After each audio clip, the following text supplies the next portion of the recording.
Hi everyone, here we've got our Conger.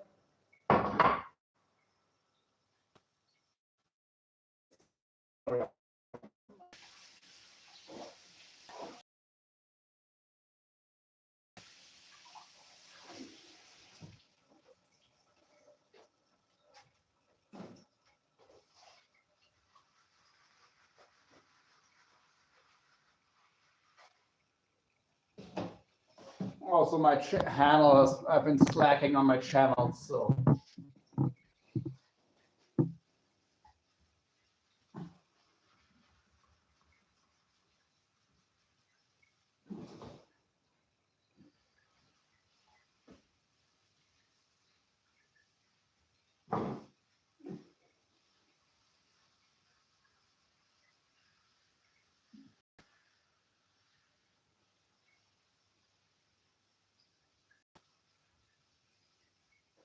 And oh my hell, you there? Let's see.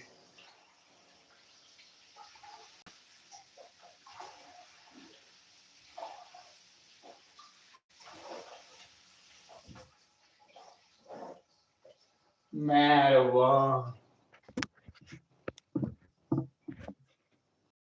Happy and always be who you are.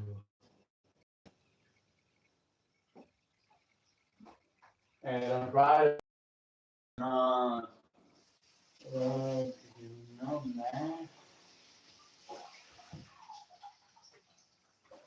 man. Much wiser and higher. Missing one special thing. Looked at me. What up? Hi there. So yeah, gonna cook up some conger. Got 2 pieces.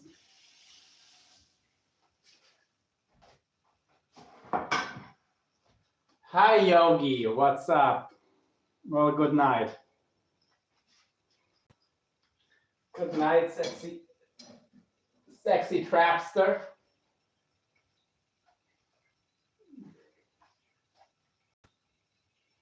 Wow, you brought 40 people. You were the first person to come in, and now we are at 14. So thanks. Seems like you brought a following with you.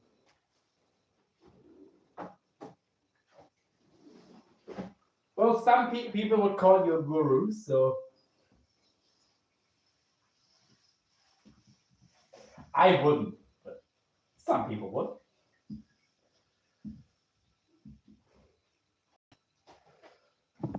But yeah, some wild-caught Mediterranean conger. I caught a couple of weeks ago. It's been frozen, so yeah.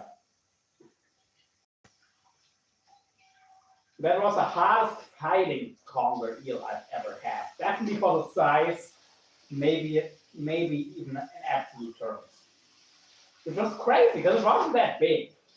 I fought way bigger eels, but that one pulled. Like I thought it was stuck, the line was stuck between a rock somehow. But it wasn't. It was just the eel fighting like crazy. So, I think. So it was interesting.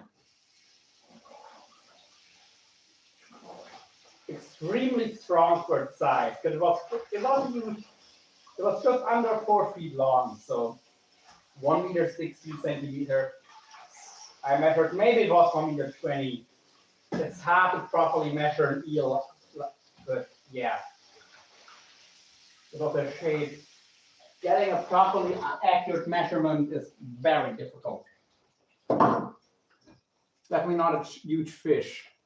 Hi there, I'm India, Jharkhand, Hari Mechanical. Nice. No. Leave me alone, baby. We've got some veggies that they're still good, but they need to go.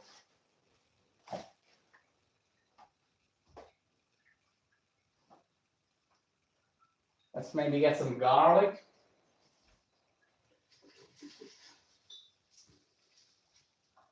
No. Yeah. You will have use 3 cloves of garlic.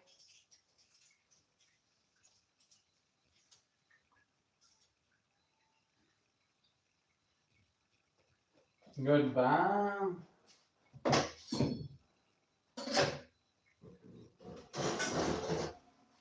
What's the noise?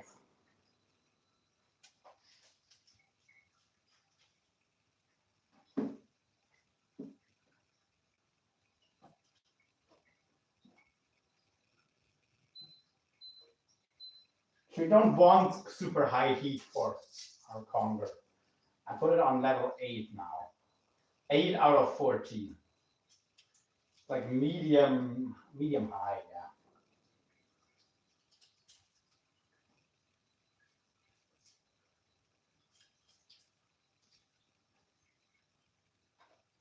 I'm using a stainless steel pan.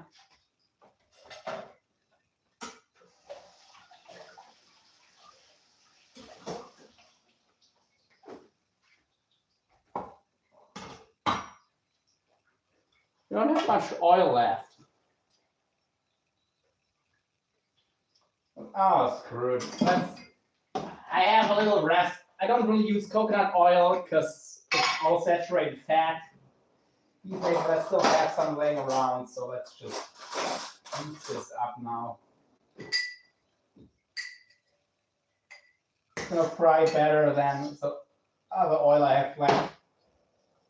Because my normal cooking oil, which is a certain kind of olive oil, I don't have any anymore.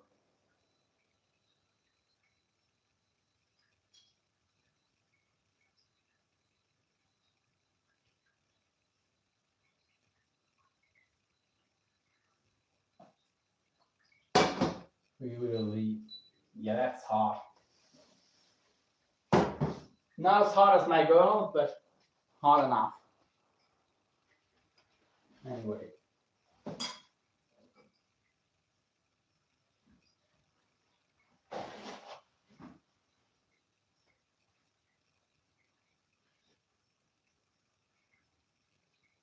Drying off a fish with a little paper towel.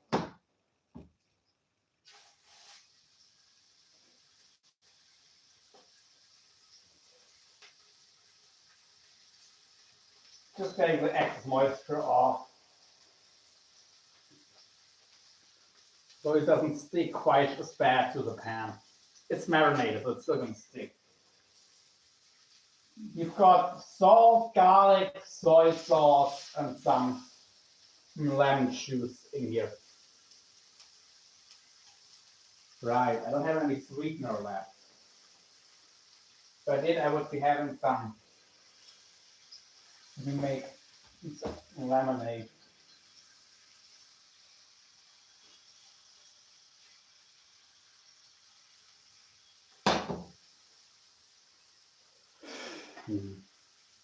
Oh. We might go over to the tackle room after this, since I'm cleaning up there.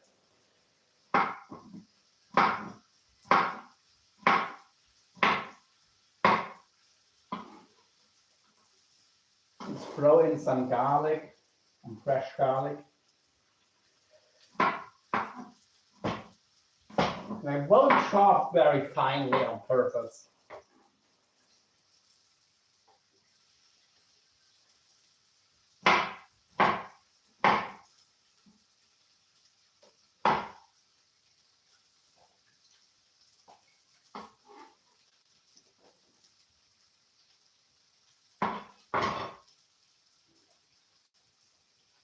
All I know is I was like you.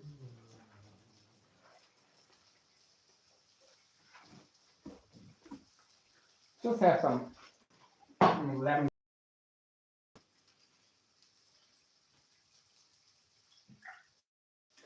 Boring drink, I know.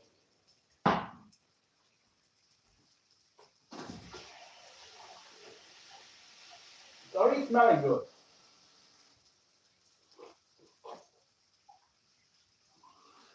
Mm-hmm.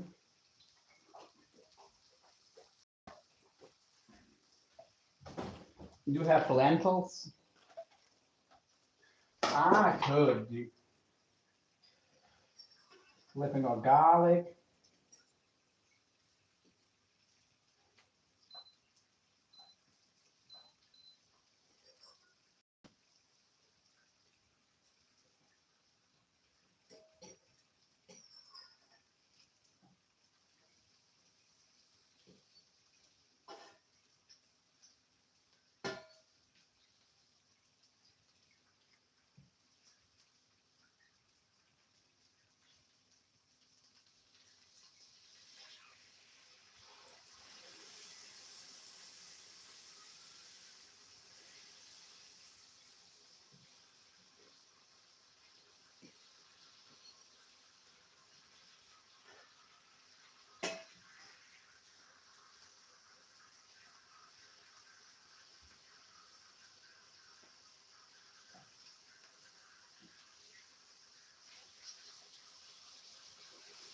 Must have done something right because the Conger steaks come right off.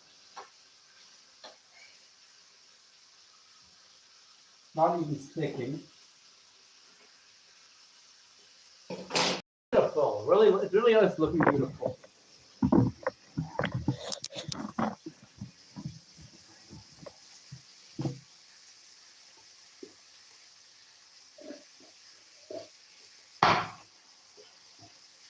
And the rest of our marinade: garlic, soy sauce, Conger, lemon juice. Yeah, we have this frozen veggie mix that needs to be cooked. This is actually for my mom. I wouldn't have bought this, but she left it in my fridge and didn't clean it out. And it's probably gonna end in the trash if I wait for her to pick it up. So we'll just have this together with our fish. Because I don't like wasting food. Neither does she, but I'm better at actually using. I don't know if I'm gonna like this or not. So it has two kinds of veggies I'm not a fan of. Yeah.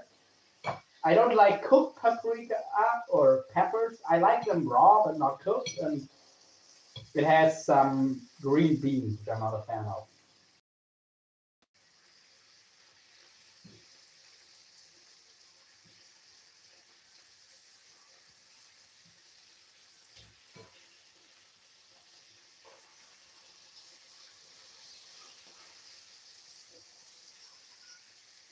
We want at least 50 degrees Celsius internal on our fish.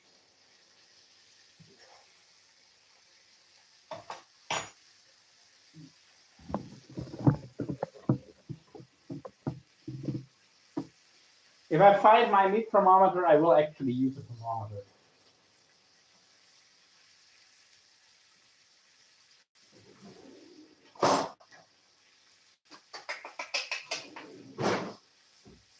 Alright.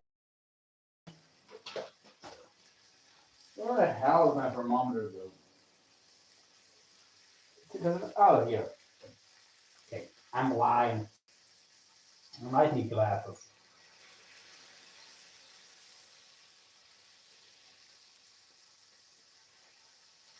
23 degrees. Okay, but a long ways to go.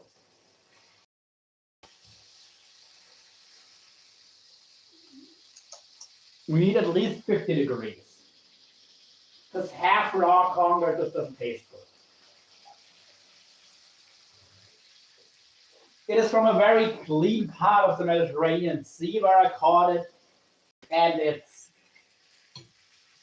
been frozen at negative 24 degrees Celsius. So it's safe to eat raw, no worries. But it's just not going to be good.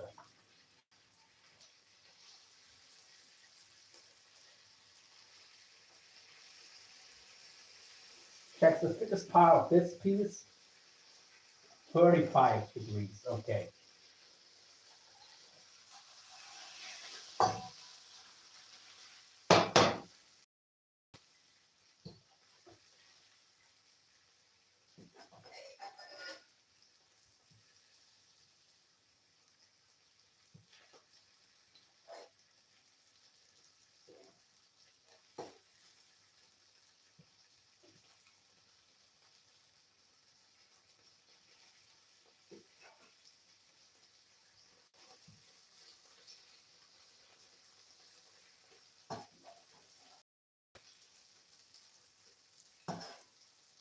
Putting our garlic on top of the fish, not below. We do want our fish to have direct contact with the pan, but you can put it on top of the fish to infuse some more of that flavor.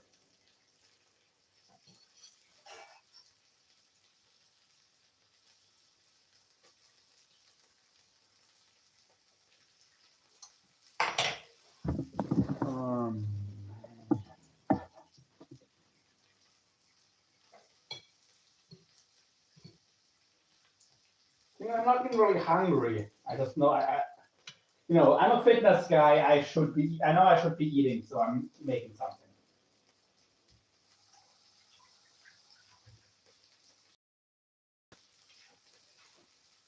And that is pretty good.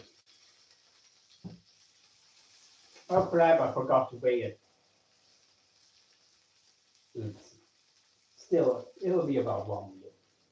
You have some lentils on the side, but yeah.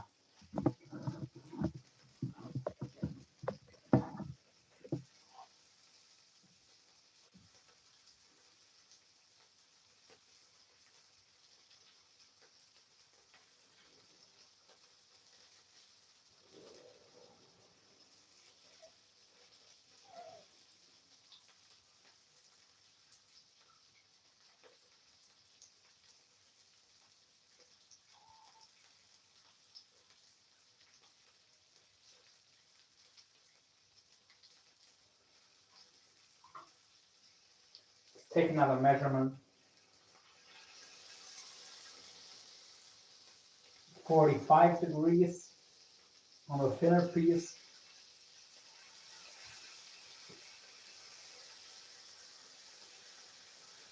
48. Not gonna be long. Hi there. I came to do what Yogi was lol. Came to say goodnight and hope you have a nice meal. Well, thank you. I hope you have a good night too. Get some good rest and yeah.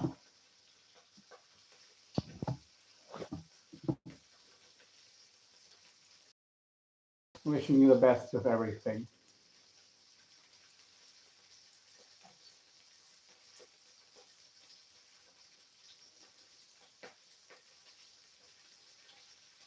Say Yoda and the piggies good night from me.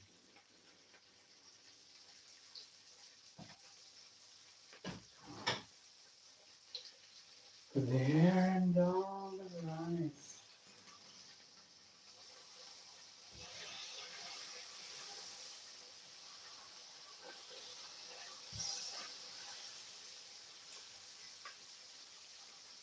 And keep your art. Keep doing your art. You're amazing. You really are.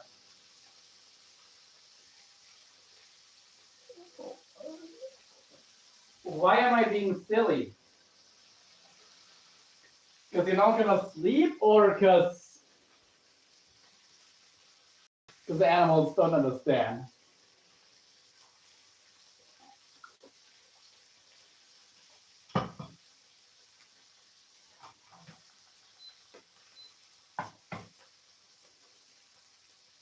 Okay, now we have medium low.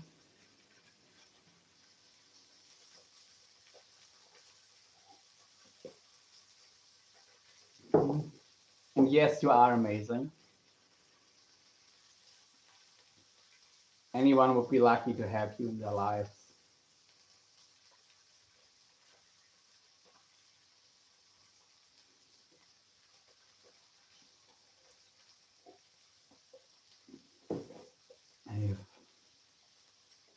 New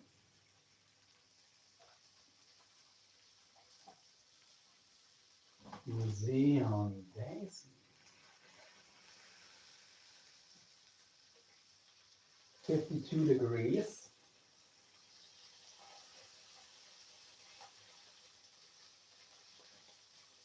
70.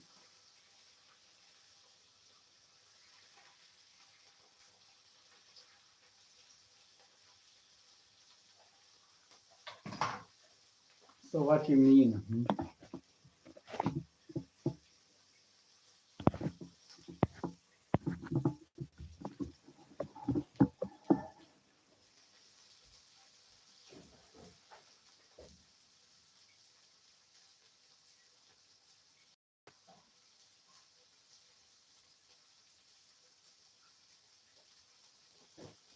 Anyway.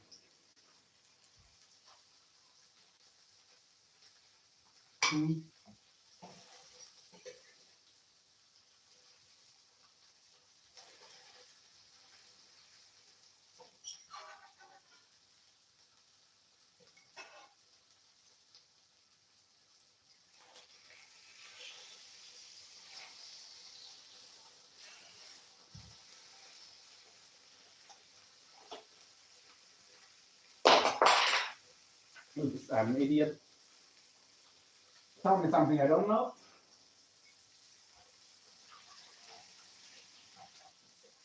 Seem to mess everything up, so there's that.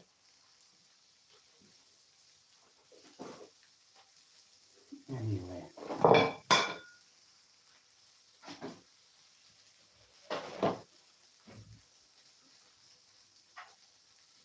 The first piece will be done.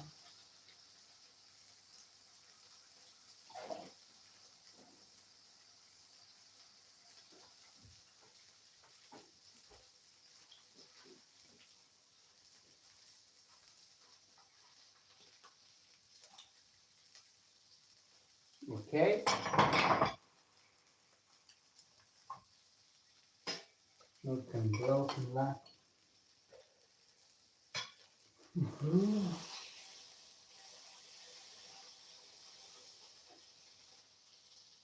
Oh, we could actually use some more heat. Just cook it on this part of the pan.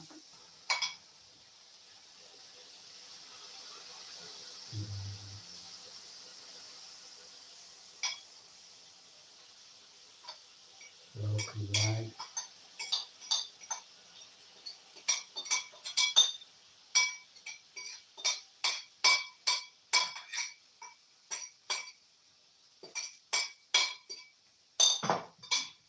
Anyone still here?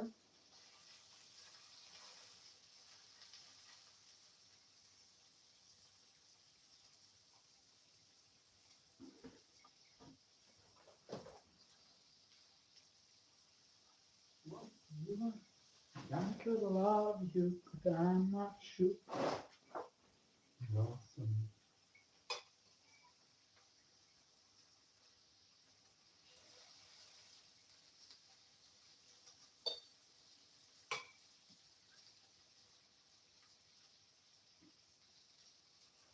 Let's pull this piece of conger now.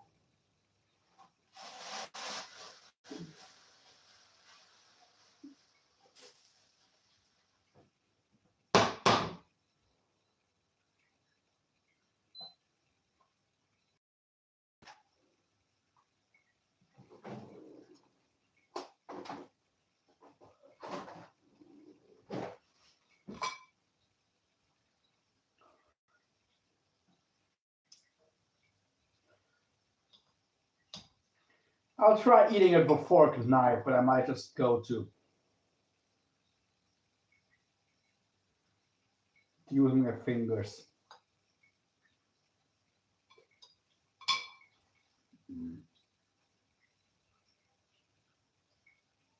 It is good fish.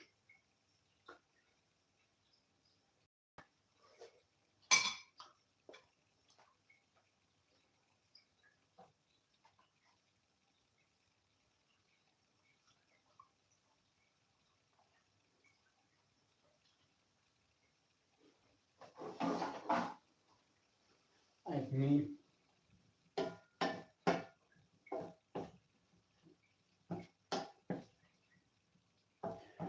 Everything that was stuck on from our fish is now has loosened up.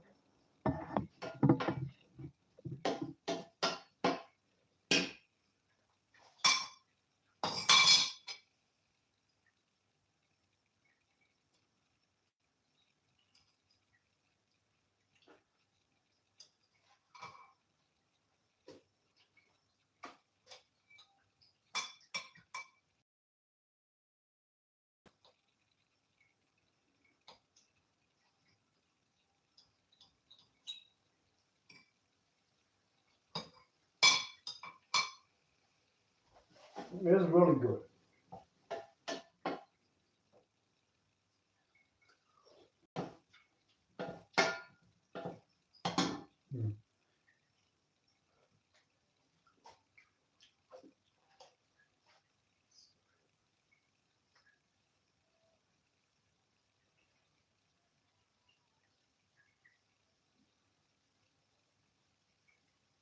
Yeah, man.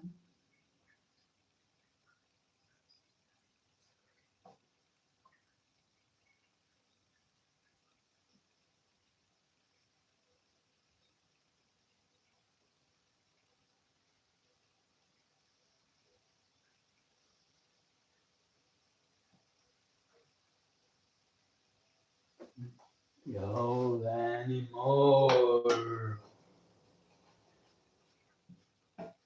I'm supposed to love you and don't love who I am. No, it's just.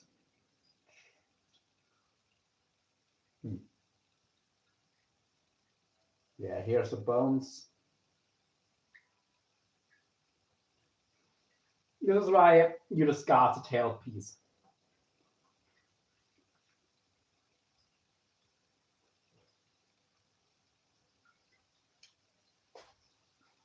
Okay.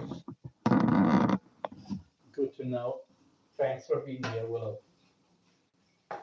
On down. If your heart's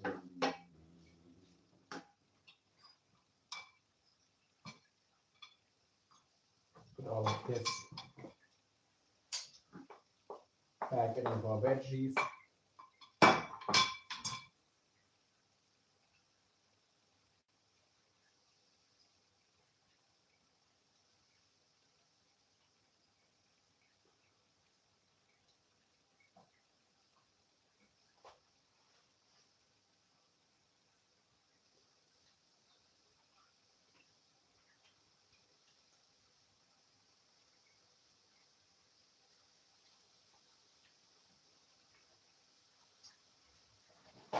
Mm-hmm.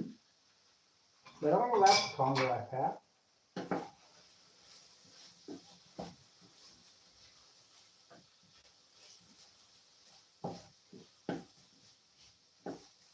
Yeah, you can turn the stove off. The vegetable heat will be enough to cook this down.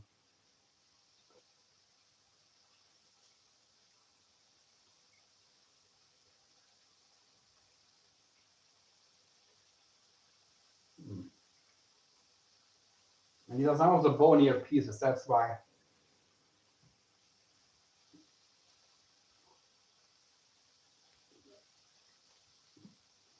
That's why you want to keep the bigger ones, because the bones aren't nearly as big of a deal.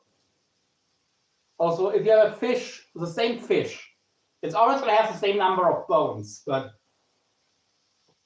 if the fish is 10 pounds, if you have 100 bones in one fish, in a 10-pound fish, you're going to have 10 bones per pound of fish, per pound of meat.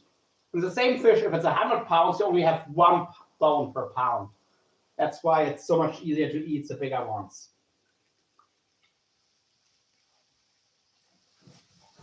Thus, the bones are bigger and easier to pick out.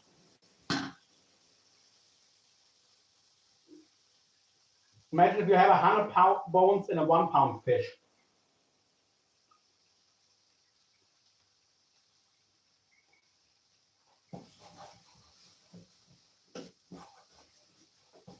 That's gonna be a nightmare. If it's 100 pounds and a 10-pound fish, half as bad.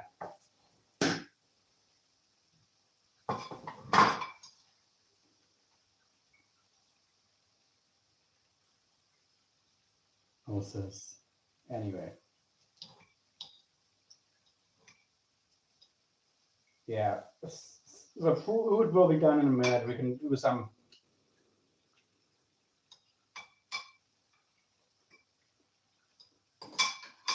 Unless I get a call or a message from someone,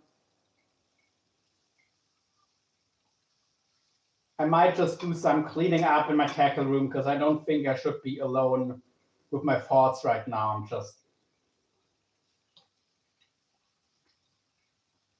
not in a good zone.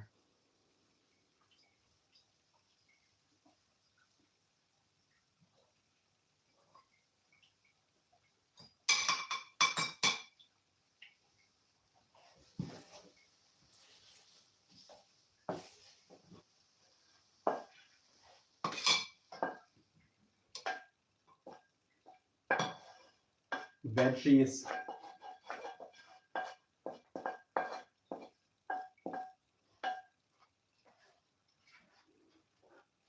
Where is it? Oh yeah, that's good. Surprisingly good.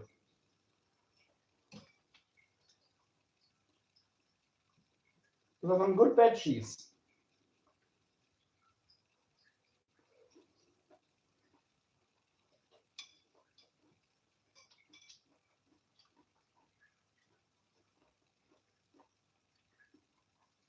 It is the seasoning from the fish that carries it, but still good.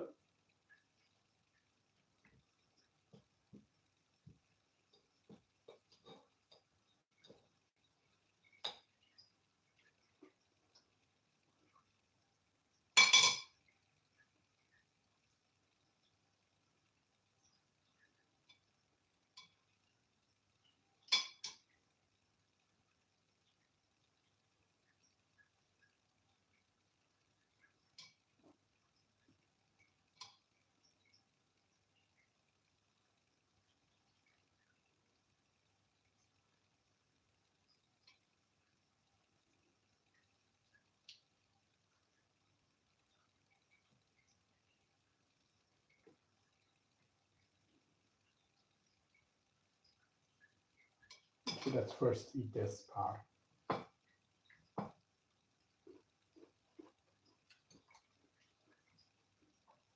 Two. All right. Anyway, sorry.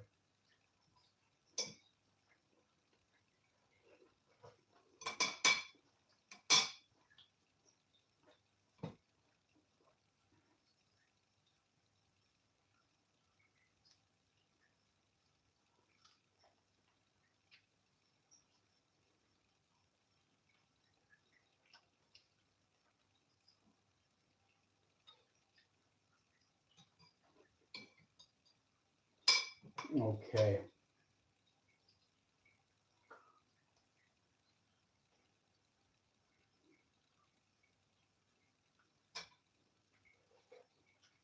Then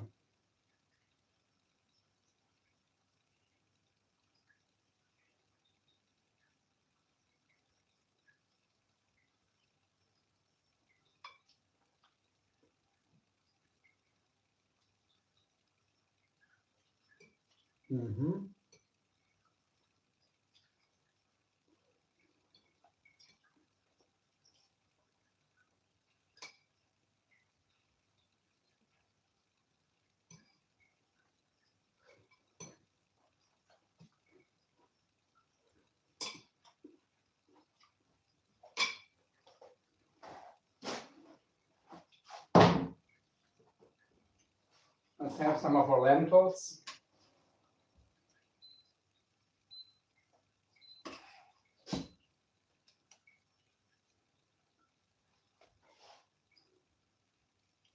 Yes, I'm having them cold because I actually prefer lentils cold.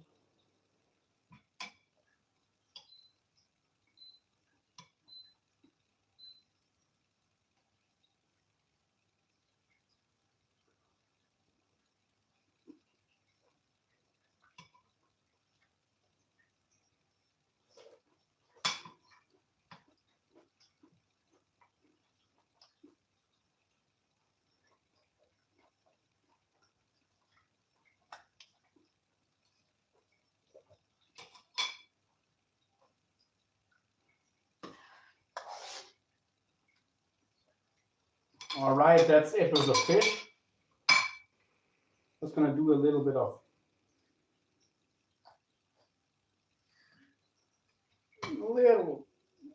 gonna season this. A little bit of curry, little black pepper,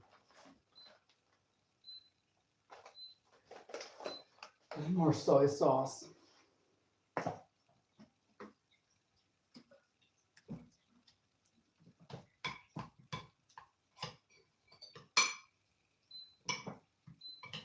But yeah, let's go to the fishing room and let's see what we can do in there.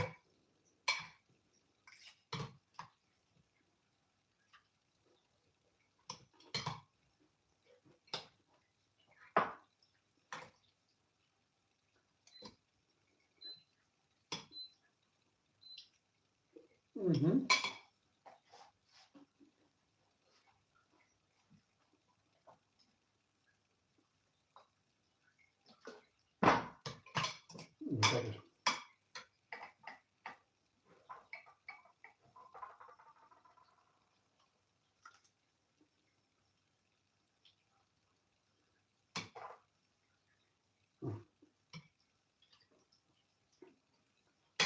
Mm-hmm.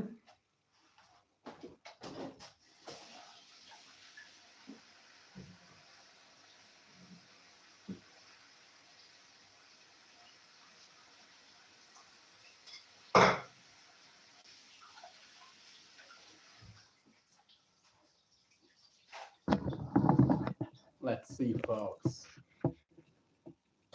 Okay, phone is fully charged. That's good.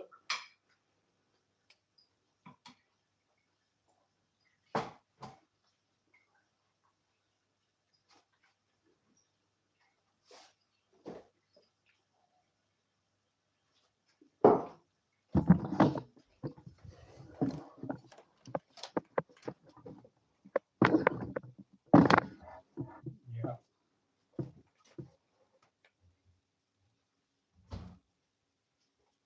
Let's go through some tackle. Or should I do a quick little home workout? I don't know. Let's sort out my tackle and then I might switch to my workout channel and do a little at-home session. At least we need to create some room to do the workout.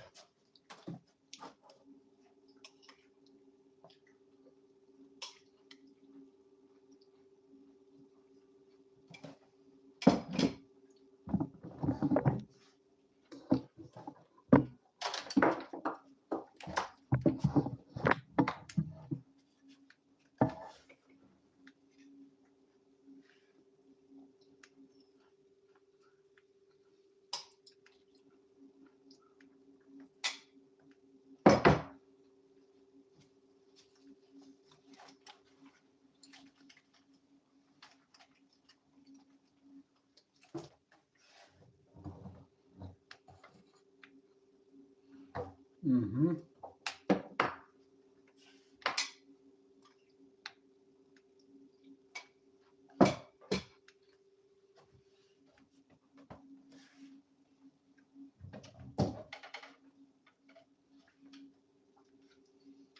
Nice combo here. Little Macaira 30. Casts pretty well, honestly, still. It is, you know, you definitely just really could use some more line, but I would say it's spooled pretty evenly with 200-pound caught and hollow core. For having it wound on while fishing off the rocks, can't complain.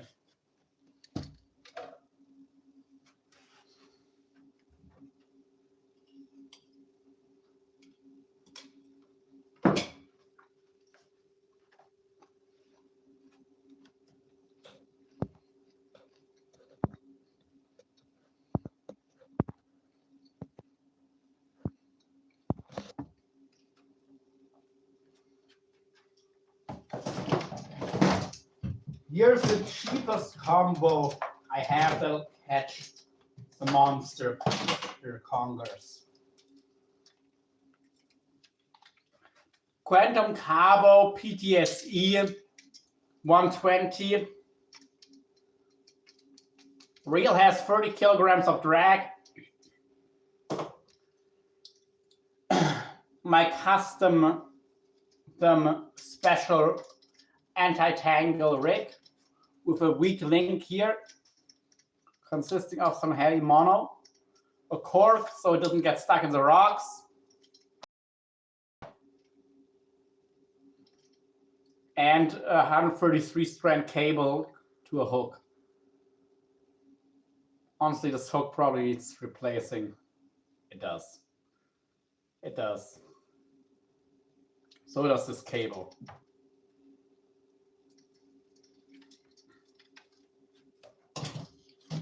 Anyway.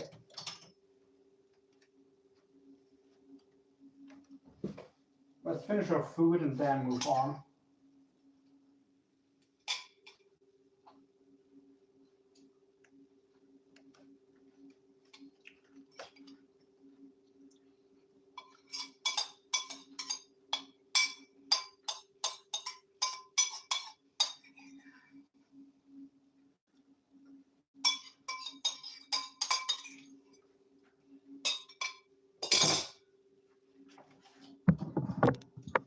Let me just quickly get a drink and a notebook so I can, if I need to add something on the live or the music I'm listening to. Nobody's talking, so I need something playing.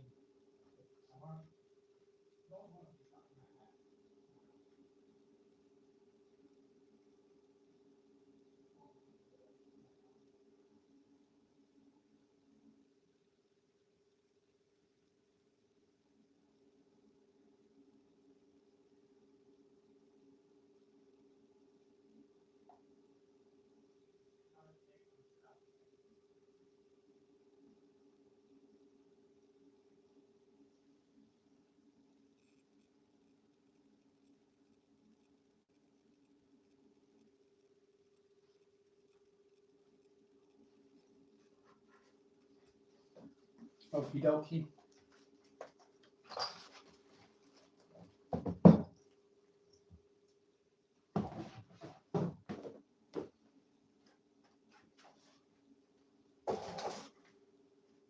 All right.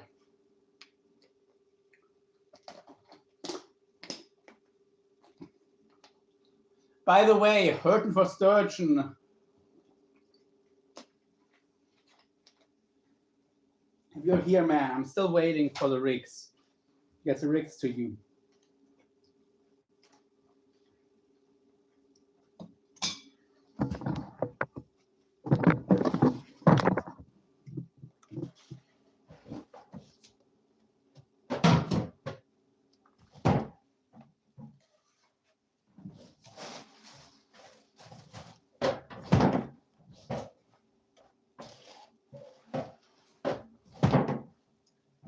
All right.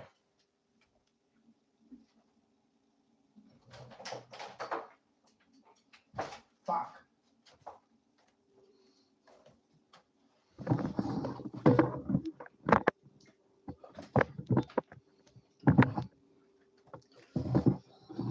Yeah, let's just make a little bit of room and then I'll end this live, maybe start one on my workout channel.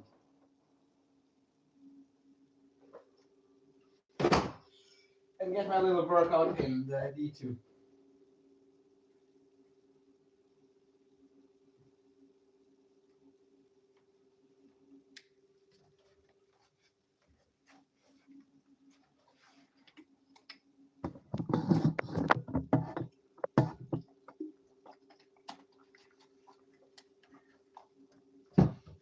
Beautiful hooks, aren't they?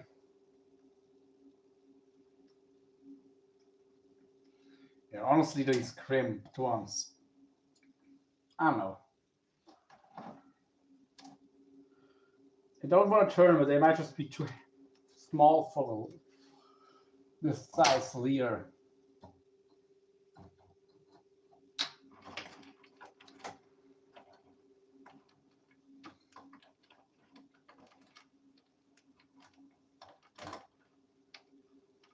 Okay, just slightly larger hook. Doesn't really want to turn, even if it's rigged in a superior way either. I think for those Conger hooks, the easier way to rig them is just fine. You don't need a special deep rigging.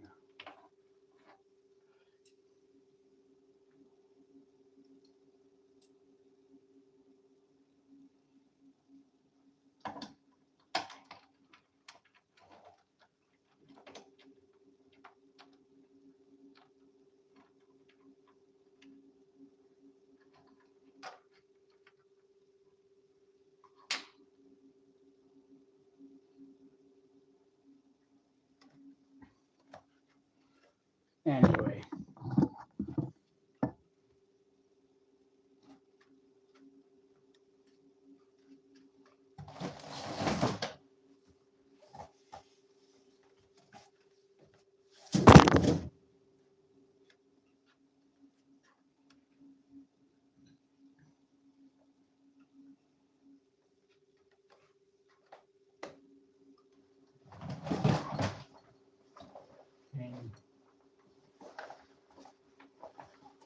Where's my metal rod for this rod bag? Don't have to find it now.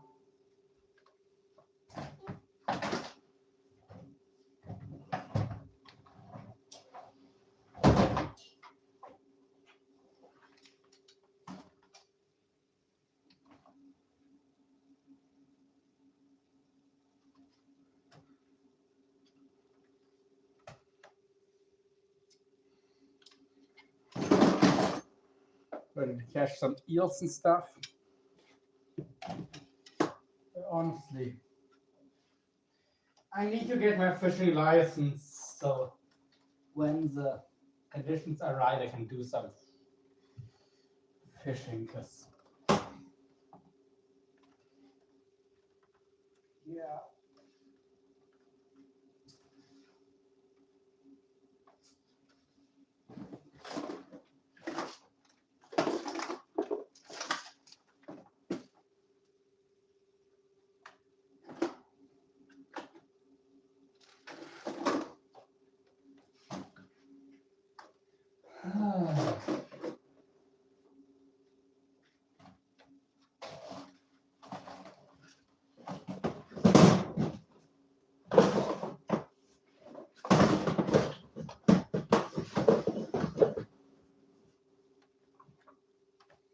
Right here.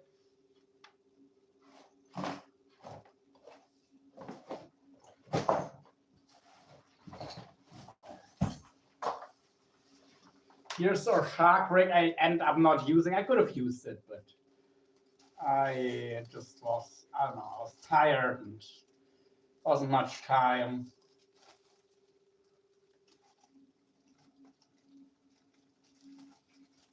But yeah.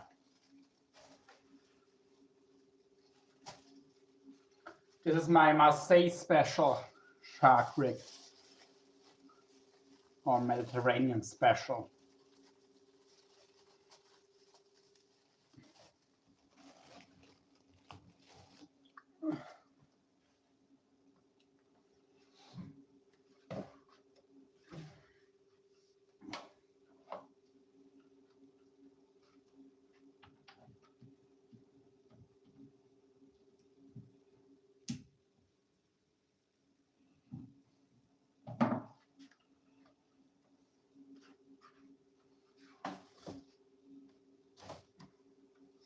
Honestly, I'll end the live here. I'll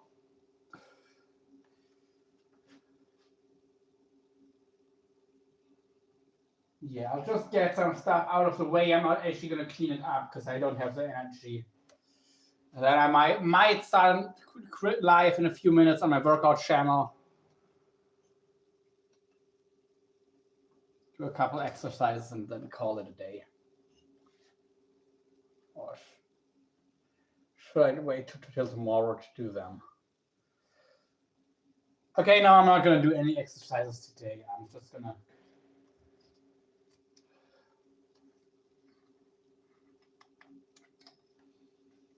I'm just gonna clean up now. So yeah, we'll keep this live running for a moment longer.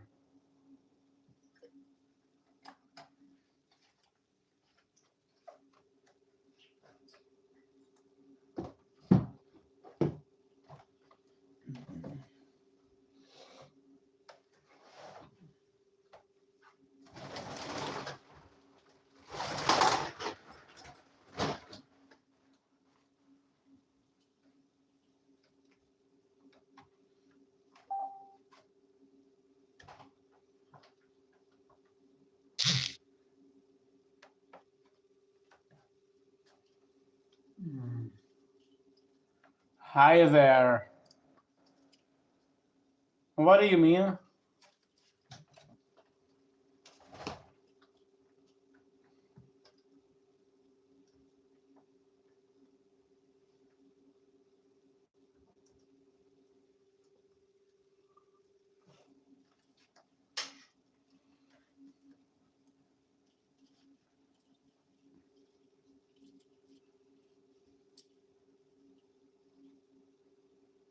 This will be a good running leader. Some hardcore sharking.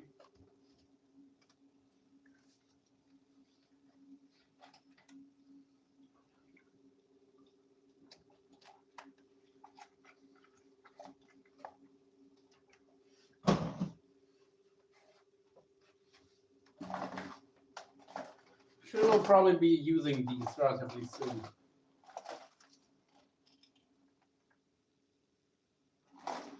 Oh, there we go.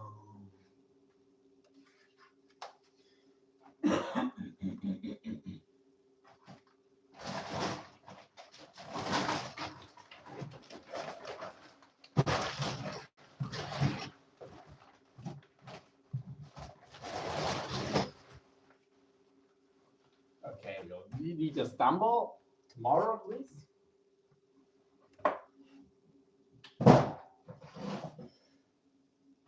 And tomorrow I won't go up to the heavier dumbbells. I won't go to the threes because I've only been doing twos for a long time now. But I'll do up to 2 kilogram dumbbells. And we'll see. Oh.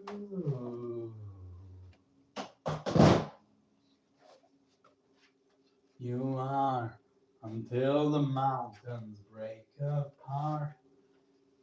While the sun goes dark.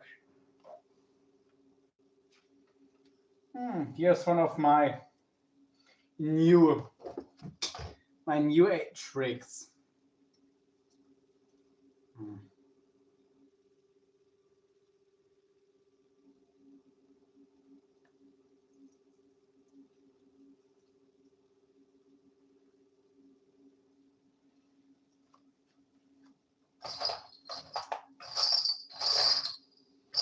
This one is a snap.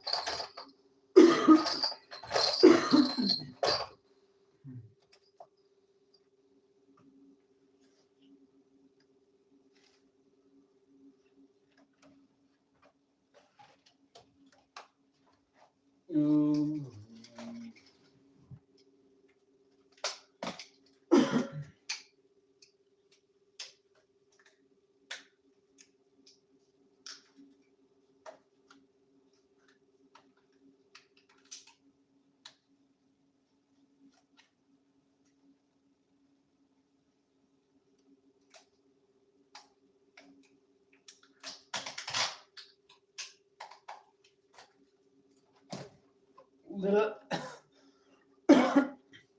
Little 3-meter measuring tape. I'm barefoot, so if anyone was curious about my height,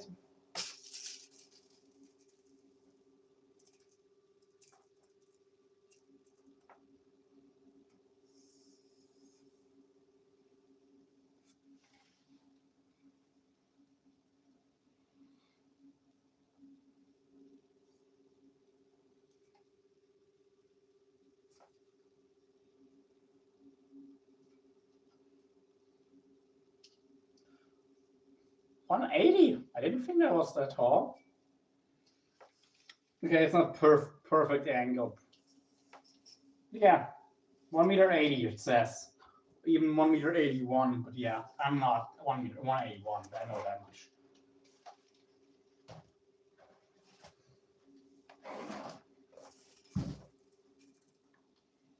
But yeah.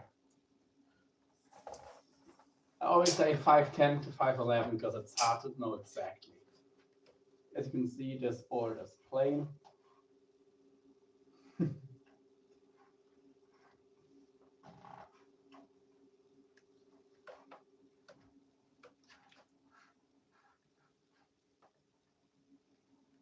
All right. Now we would be at 177, so yeah. 177 to 180, so yeah. 5'10, 5'11 is still accurate. Anyway. Not that it matters, because who gives a crap?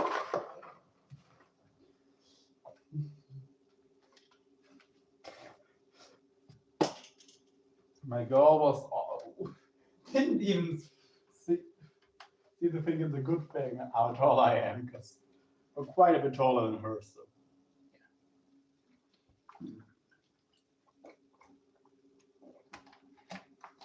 tall enough.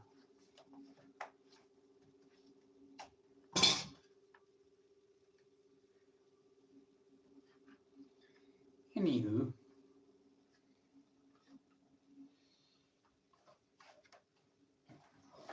Here's a bag with a bunch of spools of line.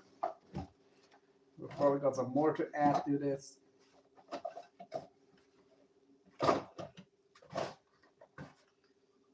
We're gonna make some beautiful rigs out of this stuff. 200-pound cotton hollow coil white, which is rounder, and it's just gonna do better on rigging than the blue stuff. It doesn't have the coloring. It's gonna match with stuff.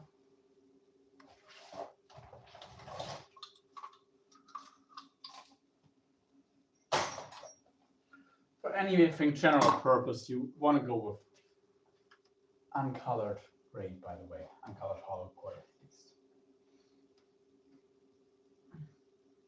Unless it's Dyneema, but the only decent quality hollow coil using Dyneema it would be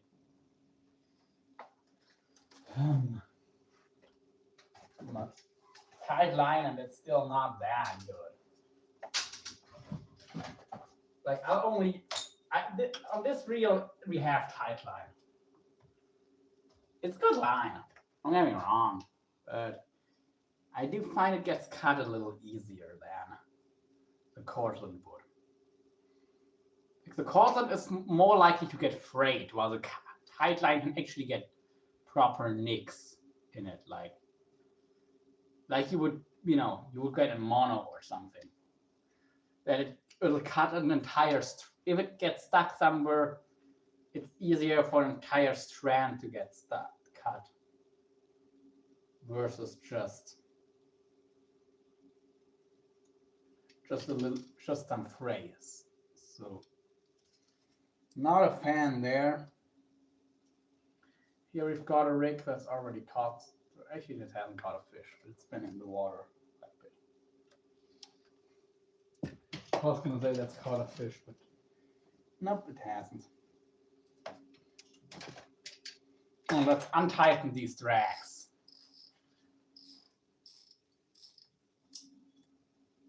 You don't want to store your drags under tension. But when you're washing your wheels, and I did wash these, you want to keep your drags tightened for the washing process and the drying afterwards.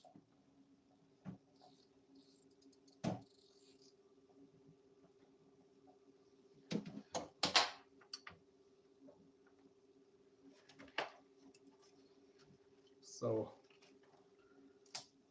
that is why these drags were tight. See, this hook is pretty dull.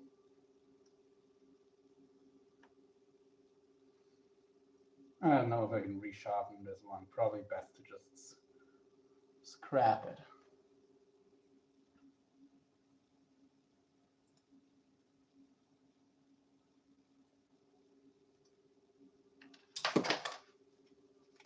Anywho. My black stop sky. Oh, by the way, I'll be selling this 14K Saltiga. If anyone wants it, I'll have to figure out the price. It's probably gonna be like, I'll insert it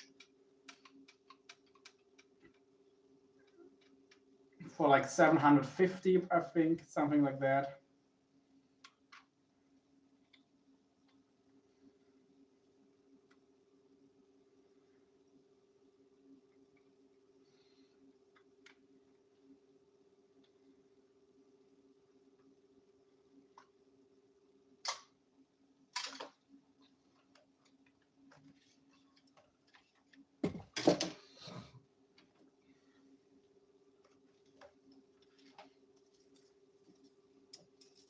Right.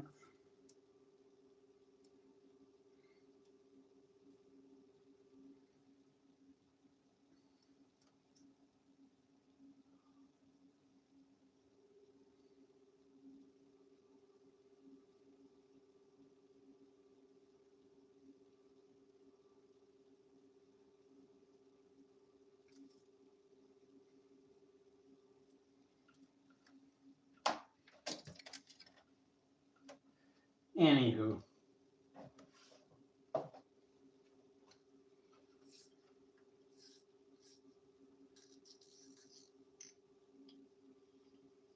Oh yeah, that buttery smoothness. That's something else.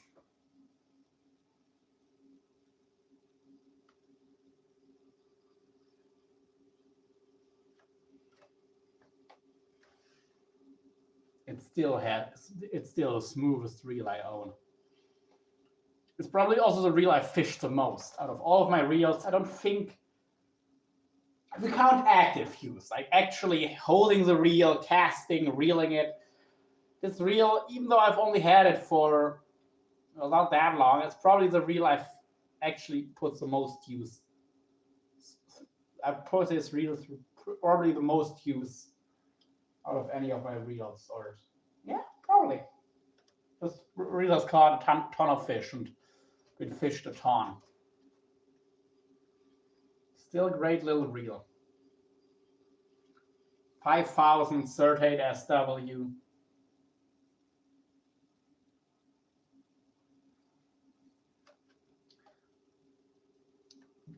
Ingenious little reel.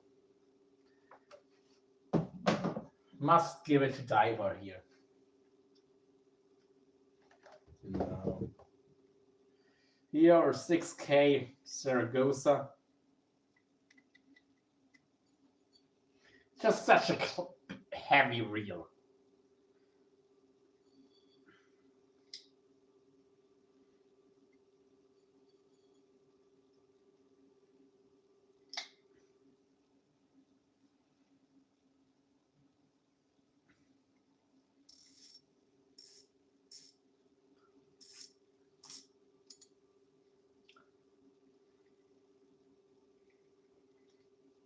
Very well casting, but yeah.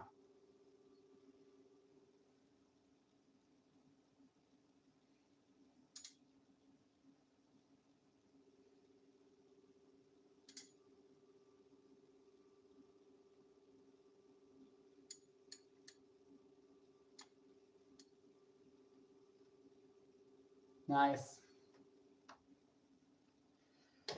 Put it in here with the spools. This reel is ready for some freshwater fishing or some medium to light saltwater work. By the way, I'm leaning more and more to high gear and extra high gear reels. I used to go a lot more for the low gear ratios reels, but it's just, you're really supposed to pump with a spinning reel anyway, and it's also a lot less work on your body to pump. The problem is you can't really pump fast enough with low speed reels often. Like A low gear reel, you pump, and if you have to get line back fast, you can only wind because till you brought the you bring the rod up, but till you reel down, it takes too much time. But if you have a really fast gear ratio, that works a lot better. So you can actually pump when you would otherwise just reel straight. Which is why I'm going with high gear reels for almost everything now. Which I didn't used to. Only thing I would buy a low gear reel now probably would be if I was a jigging guy, which I'm not, or where I would also buy a low gear reel for is fishing for European catfish with spoons and other baits that produce a lot of resistance. And okay, for pike fishing stuff, if I'm using spinner baits, that would also be a thing. So like getting it gets a P version of this little Zertate at some point, or maybe of the next generation at some point. I don't know. We'll see. For pike fishing, it would be nice to have both. Because when I have like a size 5 maps I'm cranking in, hey Gemini, it is Berg. It can go into your elbow and shit. That's when a high-speed reel isn't great. That is where, yeah, I don't want like high-speed reels. High-speed reels are nice for everything, but using just winding in lures that produce a lot of resistance. Honestly, I find shitting with a high-speed reel isn't that big of a deal, but some other stuff, it is. So yeah. Anyway. Tomorrow we'll do a little workout. Yeah, our titties are still sore, so I think we'll train them on Friday again, not today, not tomorrow, but tomorrow we'll do a little shoulder stuff, some wrist and forearm work. We're gonna get twisty, Jemmy. Don't get it twisted, but we will get twisty. And yeah, that'll be actually a session that I'll be doing at home.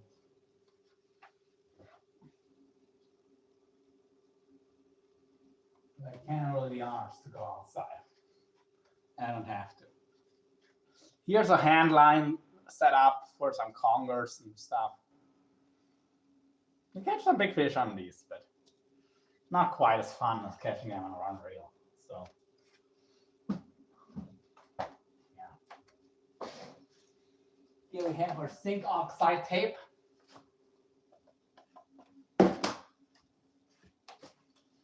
Only lonely like me, you can be lonely with you.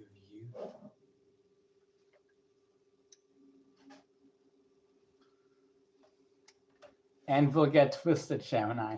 We'll get twisty, not twisted. I said, don't get it twisted. We'll get twisty. Well, we'll do like rotation. It'll work for like or forearms, like doing this motion and the reverse, like against resistance. We'll go up to 2 kilos. You'll see how I do it tomorrow. And you're already getting it twisted. Yes, twisty.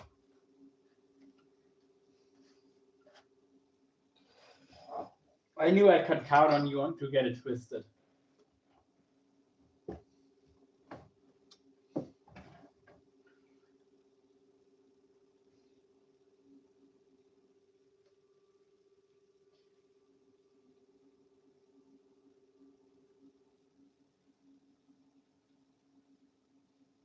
She might crack into this swivel here to see if it has one or two ball bearings. I think it's only one, but I'm not 100% sure.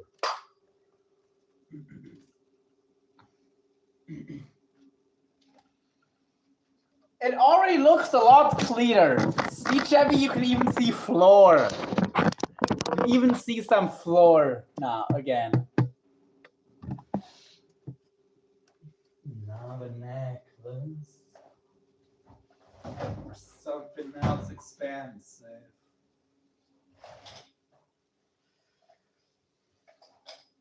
If you ever want to kill someone with a reel,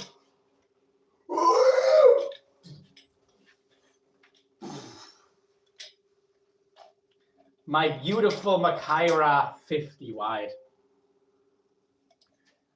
50C. This is like, if you're casting for big fish, this is, what do you need, Jemmy? Jemmy, you're making me worried. What do you mean you need it? What is the it that you need? But yeah. This reel casts like an absolute beauty. If you know how to cast a big reel like this. Which I do, so. And it is a big ass reel, but it's still it's small enough it actually casts okay. So this is what I'll be using casting. When I'm fishing here on the European coast, I'll be fishing rigs like this for monster conger and sharks. I'll put like a dogfish or some conger pieces. Hey, Caden, been forever, man. I have arisen. Good to see you, man. A rig like this, this is a shark rig. I'll cast this on this reel. That'll work just fine.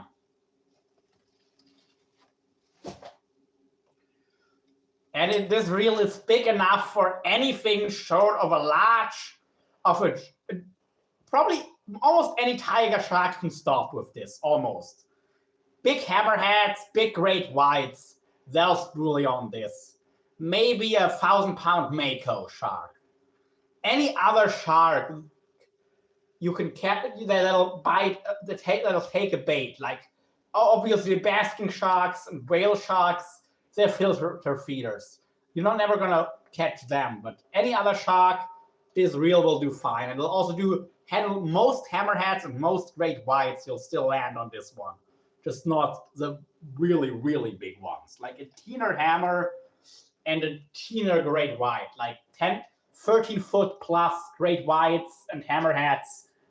Nah, anything else, this reel should do fine. So it'll be one of the reels I'm definitely gonna be using just when I'm fishing congers off the rocks, basically.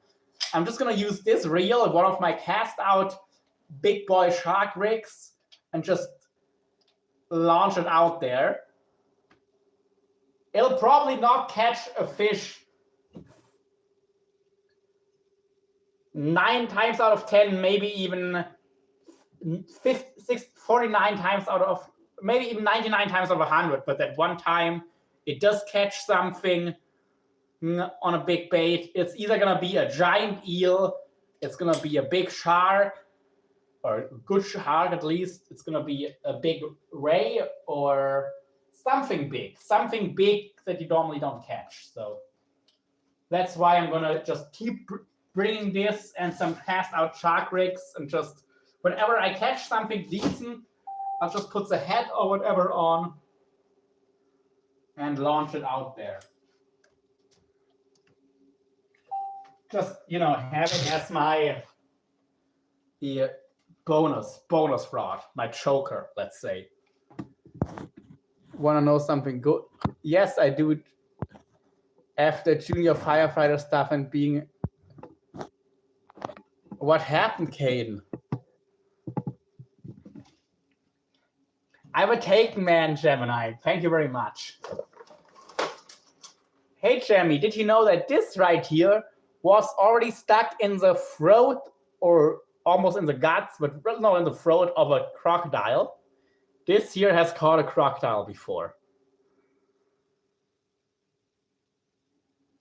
This is, in fact, it looks like braid and it is, but it's actually cable inside. I've spliced a cable into the braid. But this has a cable core.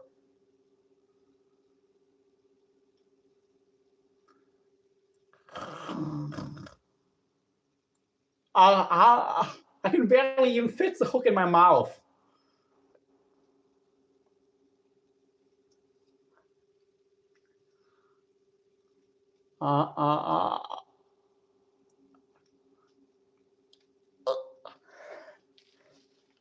Big one.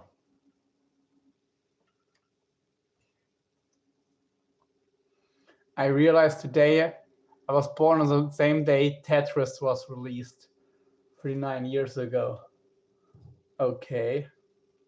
What are you telling Gemini? That I'm choking on a big hook? What exactly are you telling who?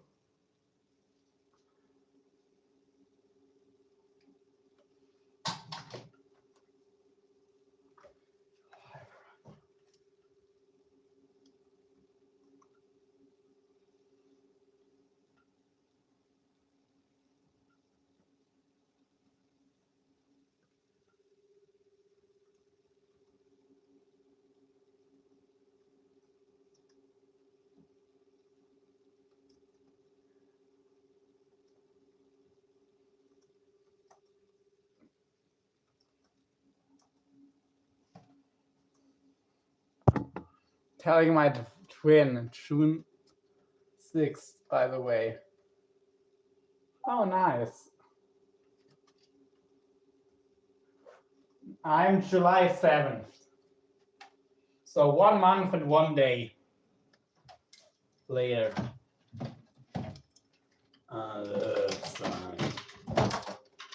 Here's a little surf rod.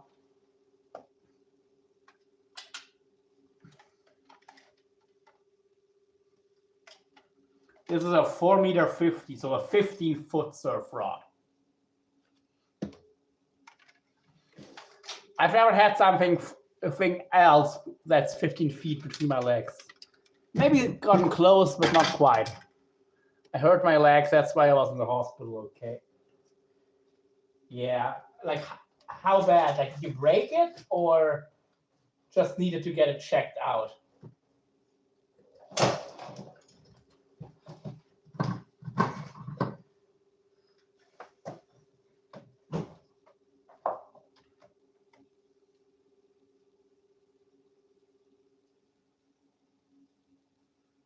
This one here is ready for action.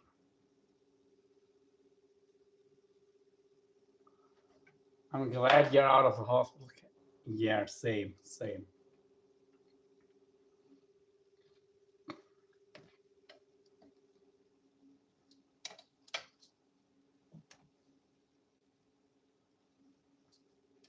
What about you, Gemini?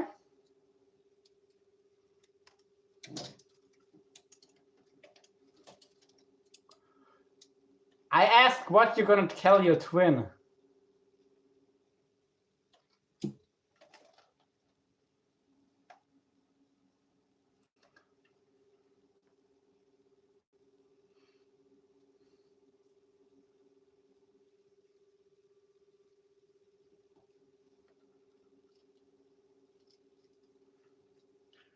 We all know you like getting twisted, Jemmy.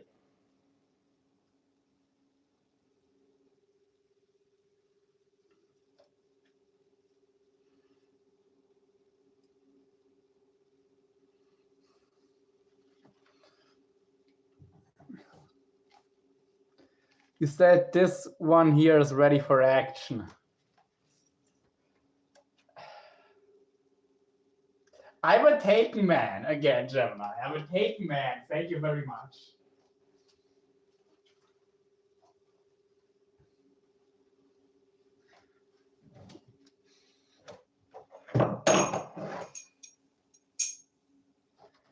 And ran so wrong.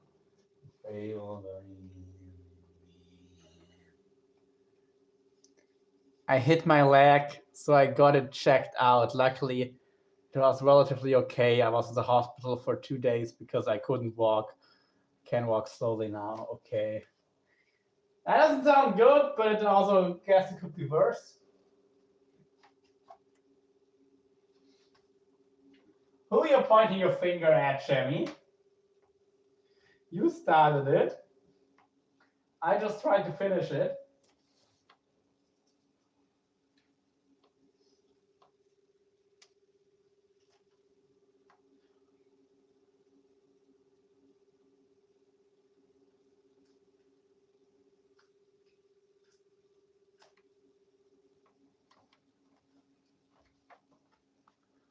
Locked up drag matched my freak law. Do I want to know what your freak is, Caden? And you're still, I'm not a kid, but you're still a teenager, so I'm gonna be careful when I say it to you.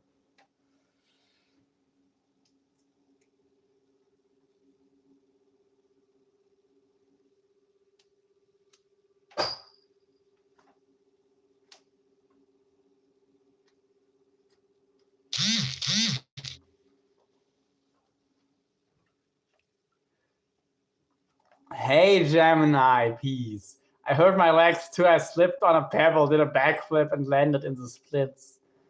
Youch! I guess you did unplanned, or you did a non-consensual clam slam against the floor.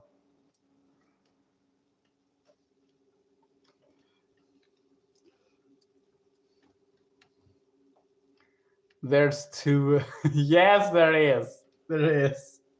And no, they're not the same person. I hope the floor recovered okay. And you too. I still haven't found the. Oh, you landed on the pebble. Okay, kids. Nothing to see here. Oh, we've got a ruler, by the way. It's 1 foot. Fits perfectly, doesn't it? Oh, like this would be realistic. Yeah, this would be realistic.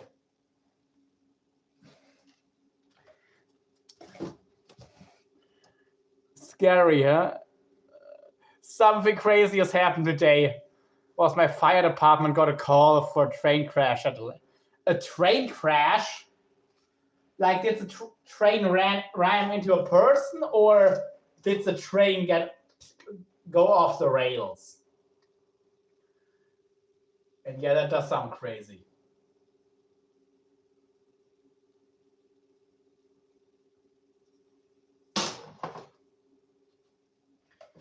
Easier, proud as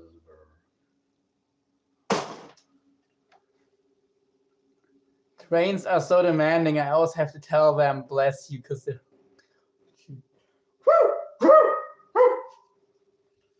Got a point there, Gemini. Peace.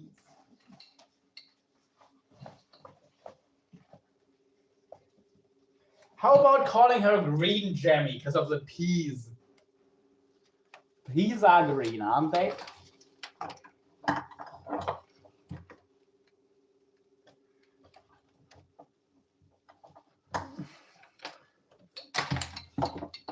Oh, she's a keeper.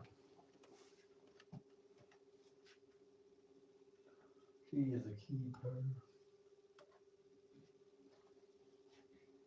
So, Gemini clam slammed a pebble. What else is new?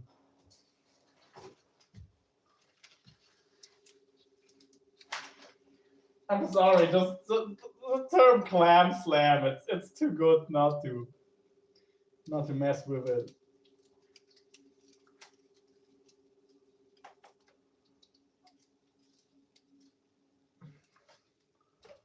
If our trains say choo-choo in the US, do trains in the Asia say Smith? Why would they do Smith?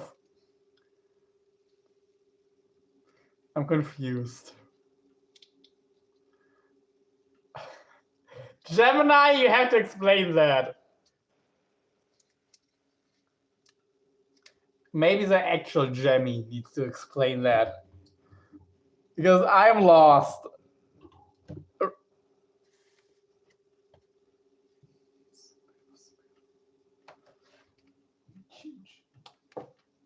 Oh, because Chu is like a Chinese name or Asian name, and Smith English name. Okay, now I get it. Now I get it, I think.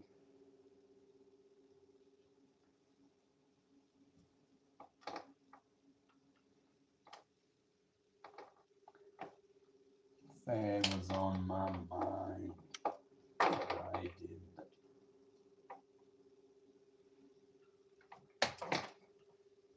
Still gonna. I'm also getting closer to getting my truck. Still gonna get it 5 months at the earliest. So still. Nice. I need to get a car again too. It would change my life for better. Right. Girls, so here goes nothing. Case you didn't know. Yeah, I'm crazy about you. And if I said that I is love without you, even though you don't tell you all the time.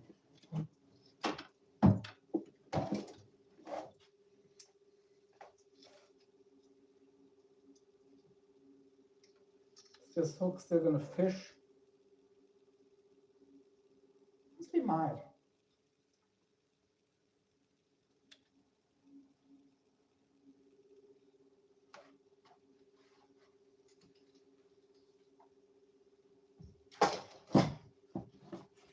No mess.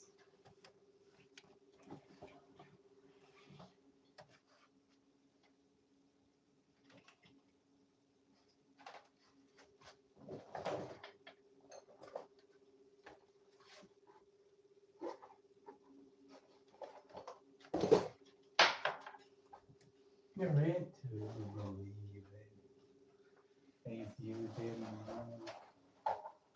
Baby, I'm crazy about you.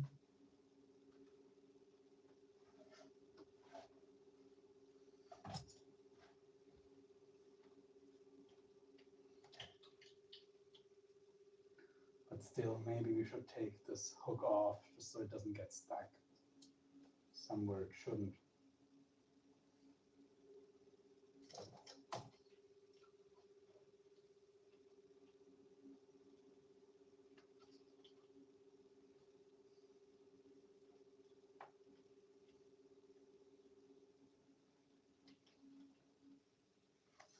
Yes, we'll see if I can quickly find in my trim pliers. I also need to do a little bathroom break.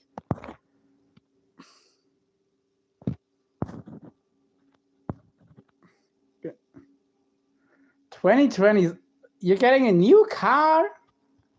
Okay, I know you have money, but damn, brand new car, that's crazy.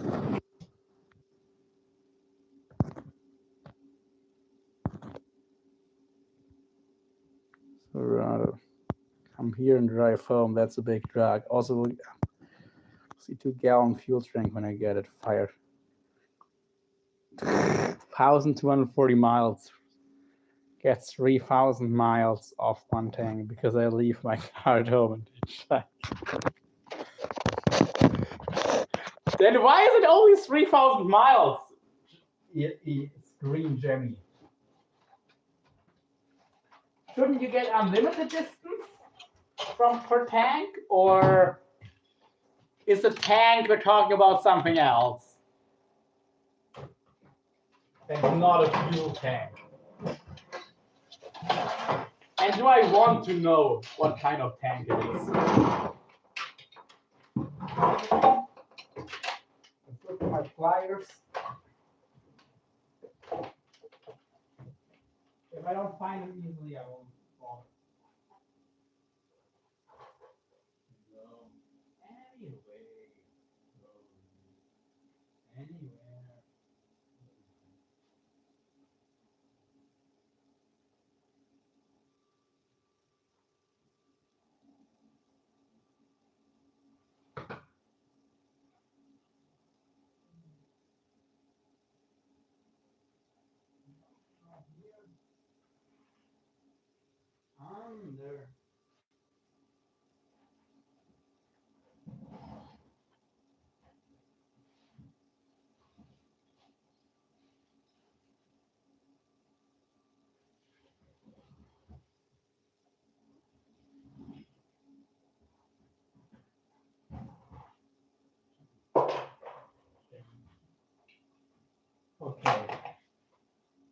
BRB.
No.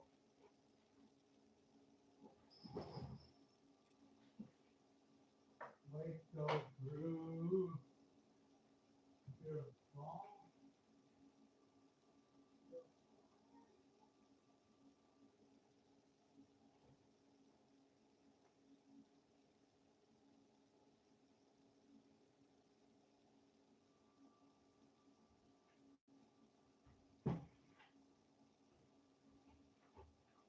Alrighty.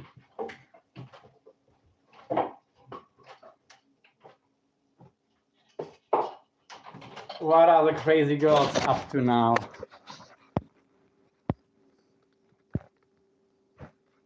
Brand new, no good. Need a part, start swimming. Not wrong. Hope brand new truck doesn't come with a felony. Do not talk bad about that truck. I'm very happy for you. It will have, that probably one of the most reliable engines currently in production.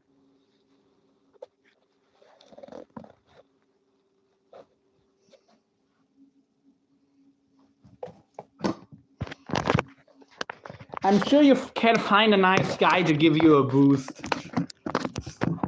Gemini EPs.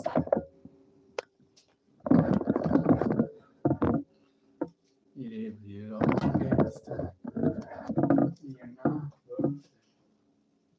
perfect. You've always been perfect for me.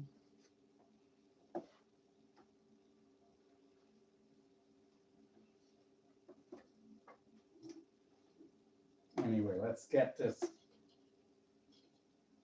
swivel exchanged.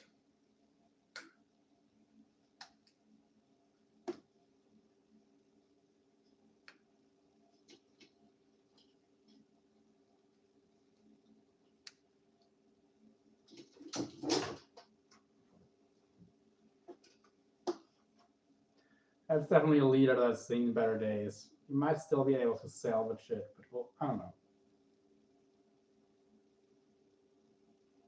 Yeah, I think if this was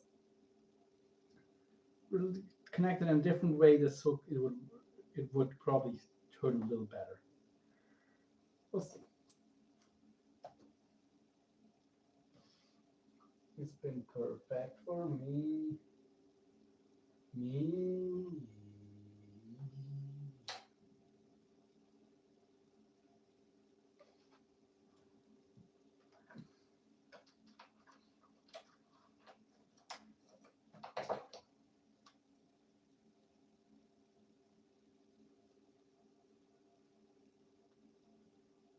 It already wants to turn, so it's not bad.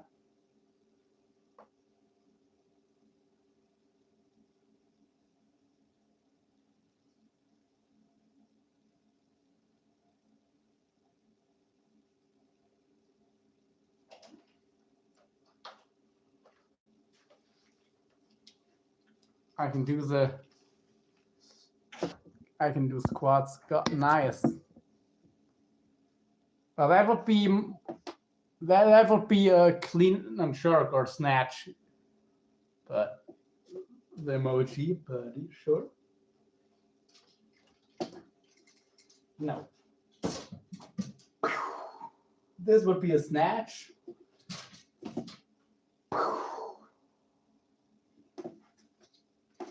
Clean and jerk would be, or really, really diving under the bar, but yeah. Anyway.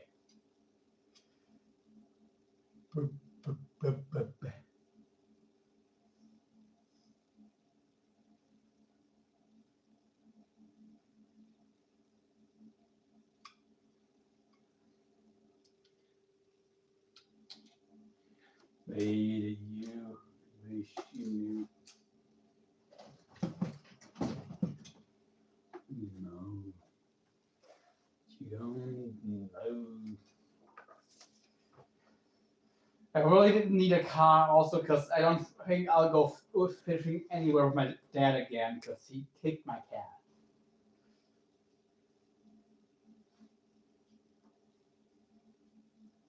I can't really leave my cat alone, so yeah.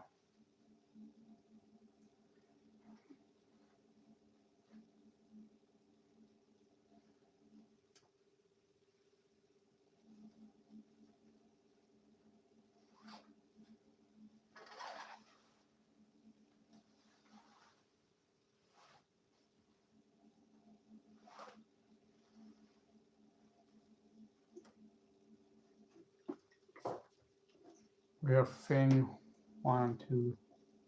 We're flying start shark. Fin.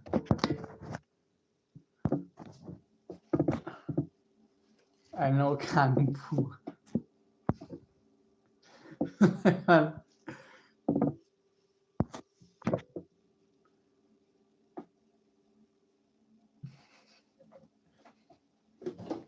I don't really have anything to say to that. What am I supposed to say on that one? The flying shark kick? Good boy.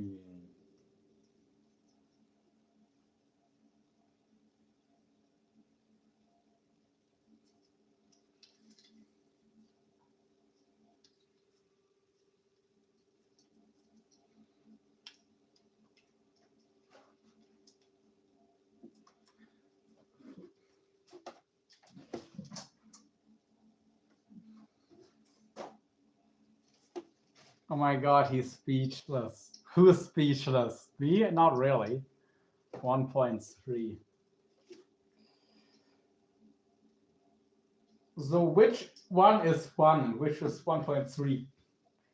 I have to say that honestly the real Jamie should be 1.3 because she's the, but of course generally 1 would be the, I feel like she deserves a higher number, but of course normally you give the OG model the 1, so I don't know.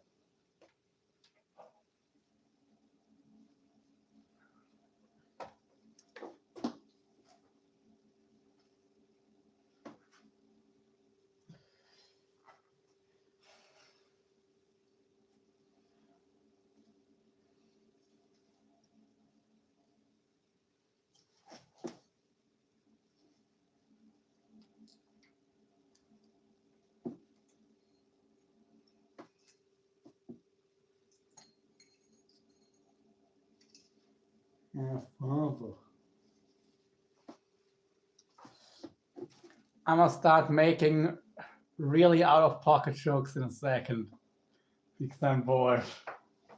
Okay, Caden. That's very much like 90% of this channel is just out of pocket jokes. Am I wrong, Jamie? It's like the majority of this channel out of pocket jokes, so feel free, Caden.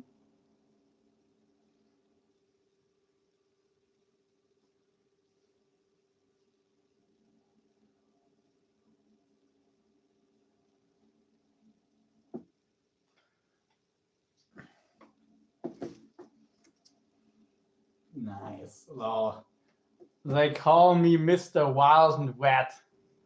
Wet while fishing. And wild in the bed. Yes! I got got it!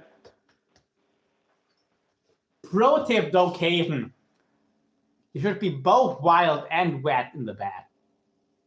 If things aren't wet in the bed, you're doing something wrong.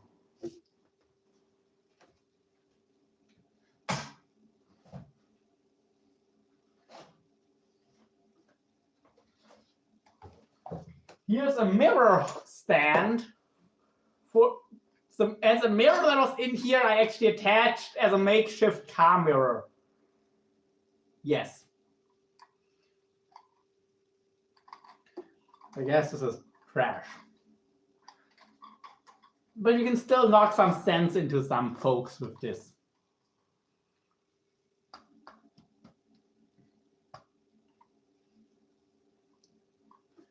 Oh, me. Me. Oh, you. And half.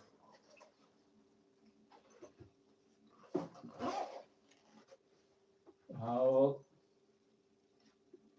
Since we're talking about wet, did you know that males can also squirt? It's not a female-only thing. Squirting happens for men too, under certain conditions. I don't know if it's the right place to dive any deeper into this, but it's a thing. It's real. Very real.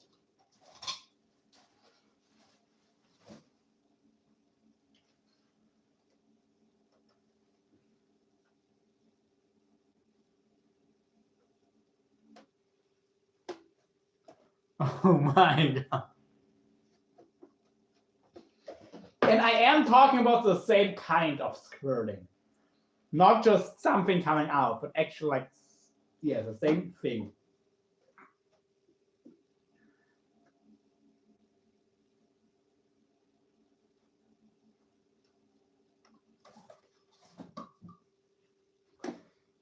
Of course I have no idea what you're talking about. Something's telling me you do, Jemmy. Have you ever made a guy squirt?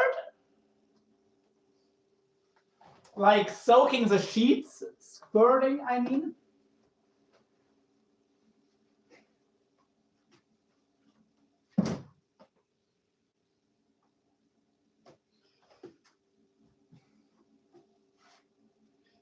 I've never done it to another guy, don't worry. But I can tell, I know it's real. Yep, exactly. Exactly. The waterfalls. Okay, is this out of pocket enough for you? Or do we need to get crazier?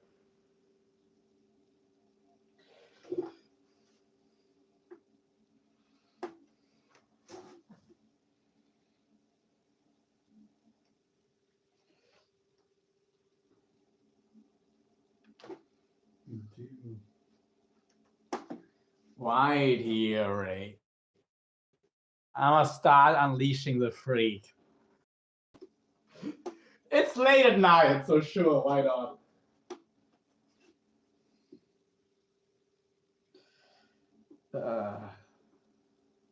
Have you ever squirted? And I am actually talking like half a liter or more of stuff, like I don't know, close to a quart. Like half a pint to a quart of stuff coming out, not just a few drops.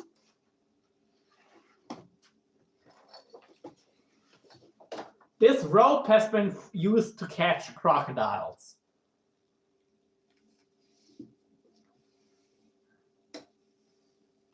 I goon. That ain't what we're talking about, bro.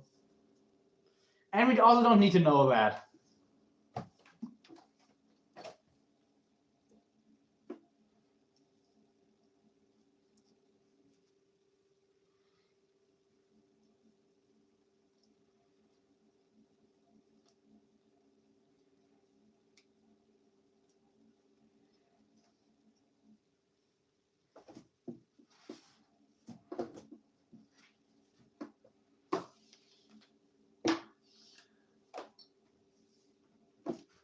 Can you whip someone with this rope? It's not. It's a very light rope. I don't know if it would have any. Yep. If you swing it fast enough, you can still use it as a whip.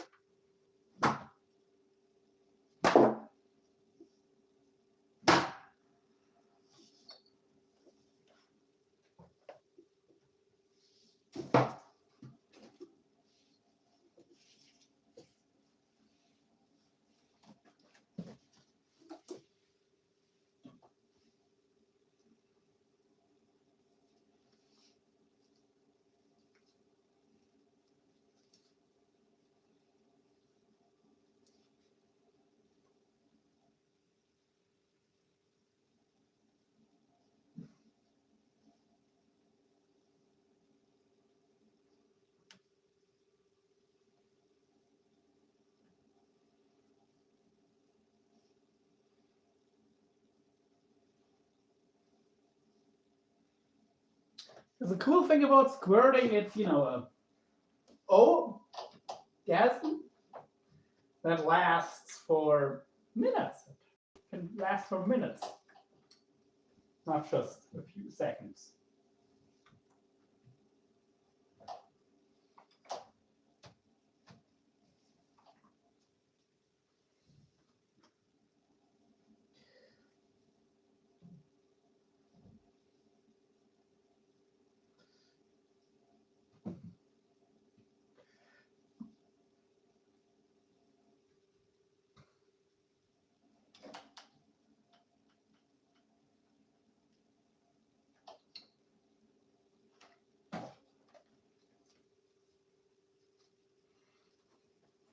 Heading to the baseball, holding the baseball bat.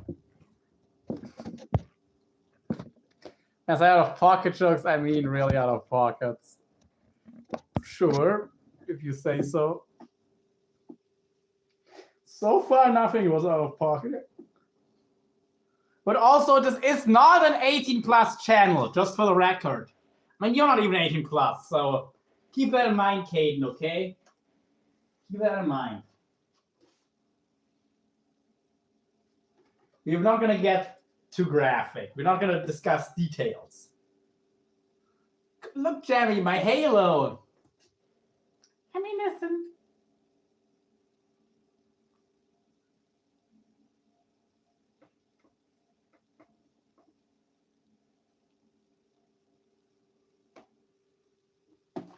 You could match my freak. 8-ball corner pocket. What? I'm confused.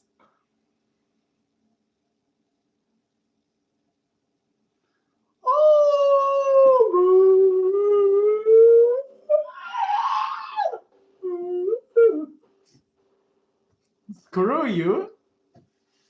Which one? No. We keep it off this channel, but the story behind the image of Jesus everyone has, it is pretty funny.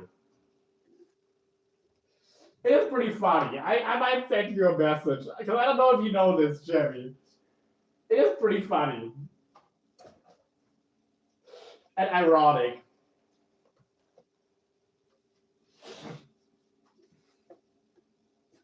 Has zero historical accuracy.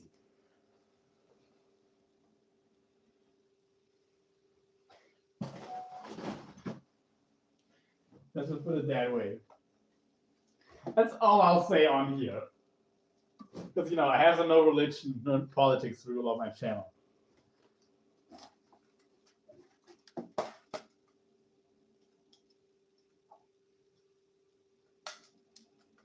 Yeah, this is one of those mirrors I used for my car. I'm shocked. Shocked by what? But I'm not gonna say it? Or that it has no historical accuracy. Yeah, I know. But that's not the shocking part. Trust me, you are gonna be surprised, Jemmy. And I hope you're gonna laugh. There's a good chance you will.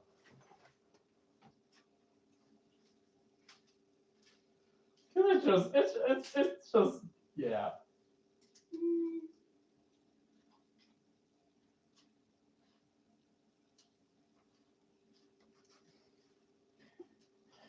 Anyway, already we're pretty close to getting it done. By the way, the whole goal for today was to clean up enough space that we can do a little workout here tomorrow. Lila, where's my pussy? That's yes. I'll eat some. I'll eat some hairy pussy for you, Jeremy. You'll see me eat some hairy little pussy home. If he's not out of reach. Girl, she is kind of out of reach. Let's see if we can coax her down.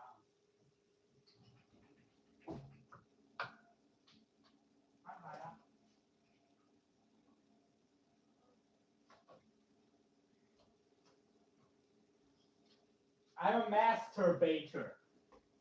I'm a masturbator. Let's see if we can bait a cat.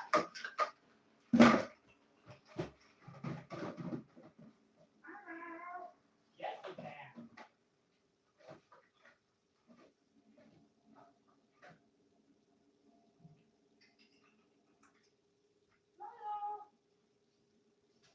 Yeah, quick, thank you guys. Sorry.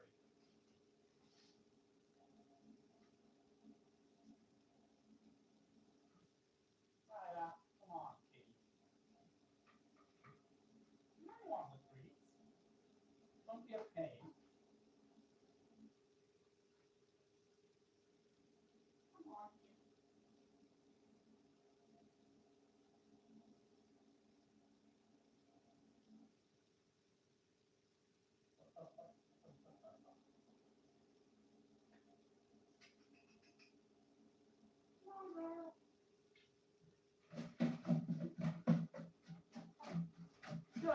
She'll come. Give her a minute.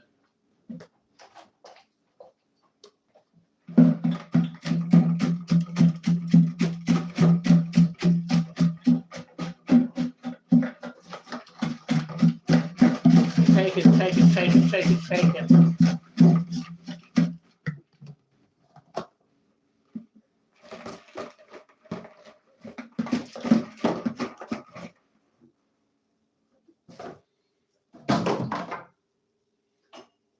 Serve you. Kitty cat. Lila. Come on, girl. There's my kitty. There's my pussy.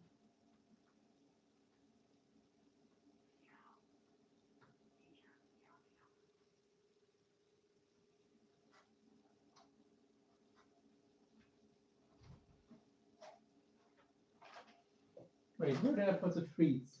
I do want to give her some treats if I'm already. I have them in the fishing room somewhere. Yeah, down there. Happy, Jemmy? Happy? Look at that cat. Boop.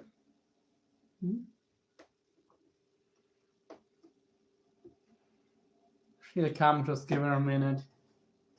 Yes, I know. Not every pussy comes immediately. Sometimes you gotta pull out some tricks to get her to come, you know?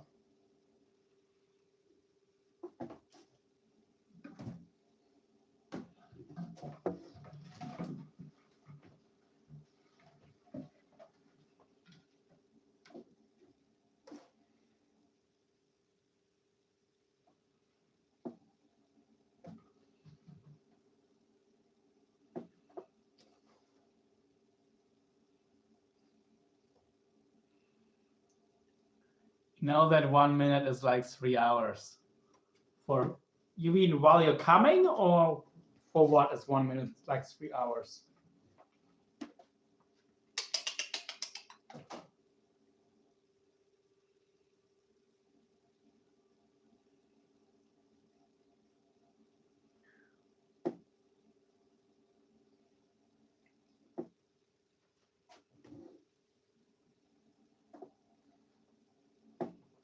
So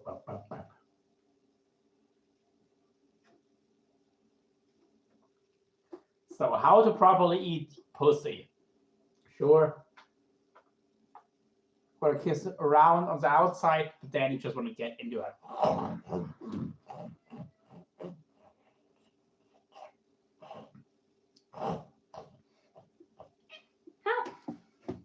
wasn't biting you, Lila. I can't bite.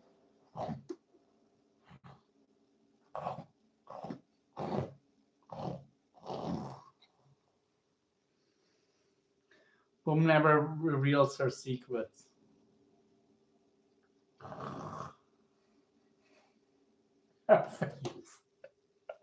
Right now.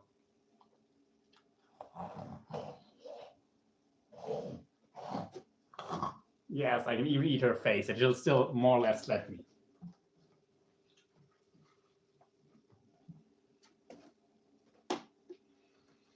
Lila.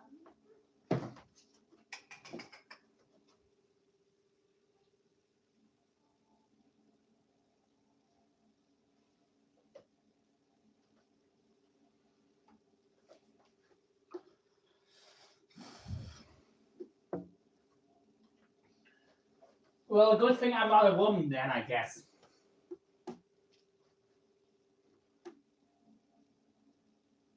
Whee! Big stretch.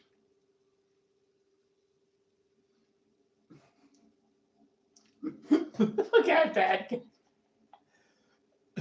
You can't make that shit up. You're too good, Lila. I love you. I love you, baby. I love you, sweetheart.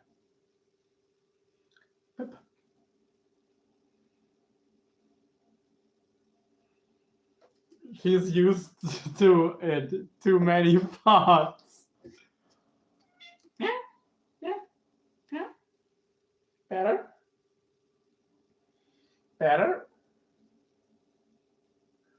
She honestly let me do more shit before she was used to it.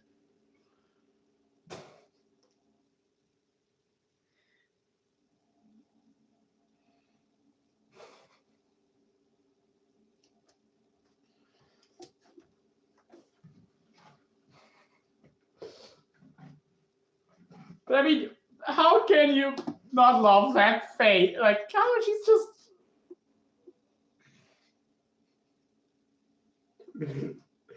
folded up like a pretzel.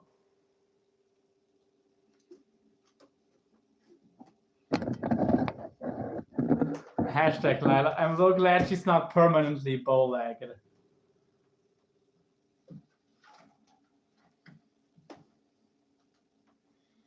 Ooh.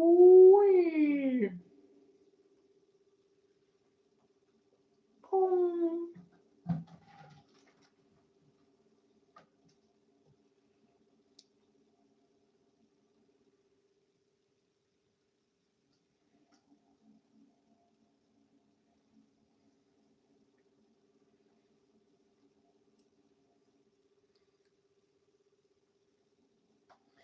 Yeah, pretty cool cat, Lila.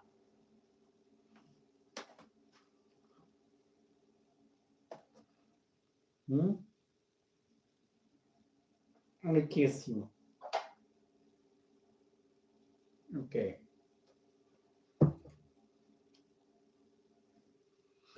She doesn't take off, you know? She's not too bothered.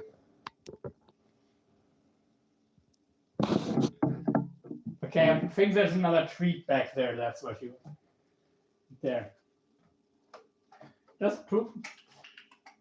Lila. Sit. Paw.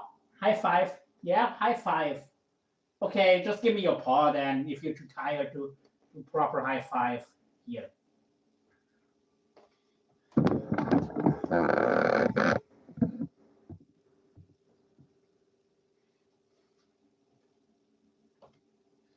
Now she wants more. Wait. Okay, high five, Lila. Now we're gonna give you a proper high five. girl. Good. Good pussy. Oh, you couldn't see it. Okay. Okay, Lila, one more high five so everyone can see that you're actually doing it. Now, don't make me look like a liar. Lila, high five. Good girl. You're still a bit slow, but oh well, you're my cat. Of course you are. Good girl. By the way, if you can do like clicker training, but you can also just use your mouth to make. Lila. See? Okay. She's not good at. Often she does too much.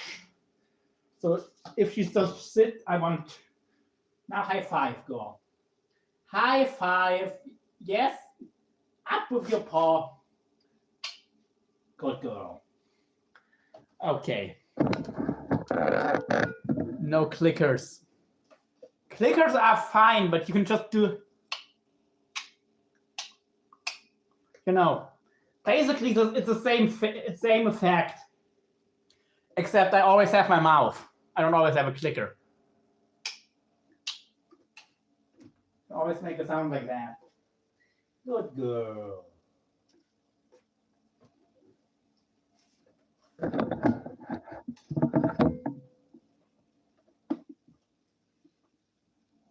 Now I just want to mess with my cat. Okay. Sorry, baby.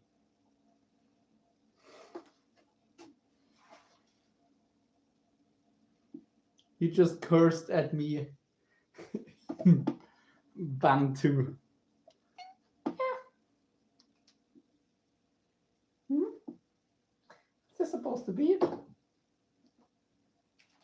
Oh, you mean the sounds. No. That took me a moment.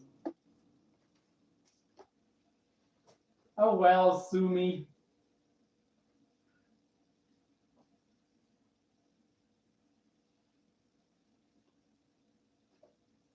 Till the end. We really don't have to pretend. It's all okay. You're not okay. World is ending. Enough. You really don't have to pretend that it's all okay if you're not okay.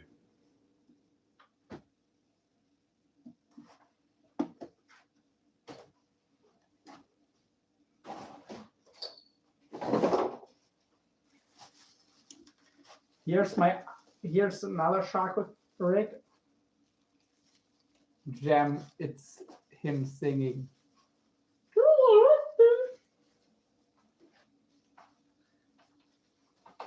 I can start singing.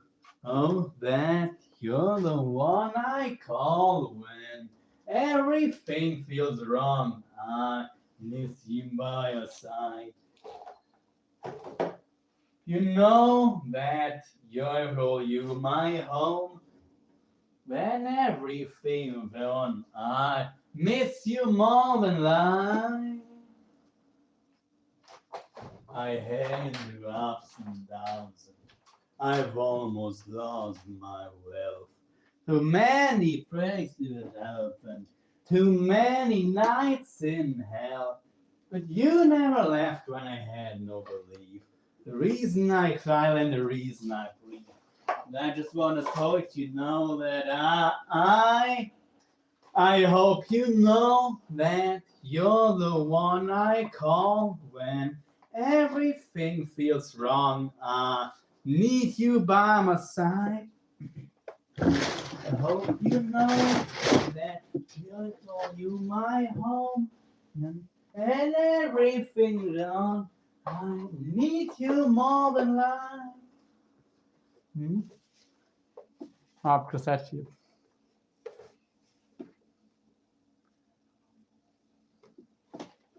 Think so, but screw you. It hurts. Left when I had no belief. Reason I smile and the reason I hurt. That you know that I. You know that. Go on, not call. Briefing.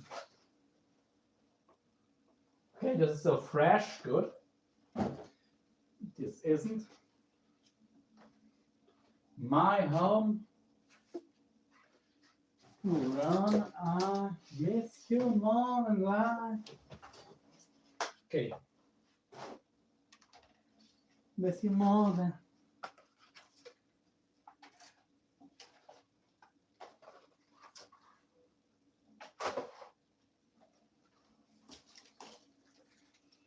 Miss you more than.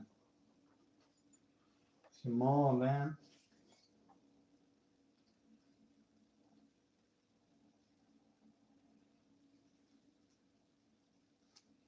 Recall. Yes, wrong. I miss you more than life.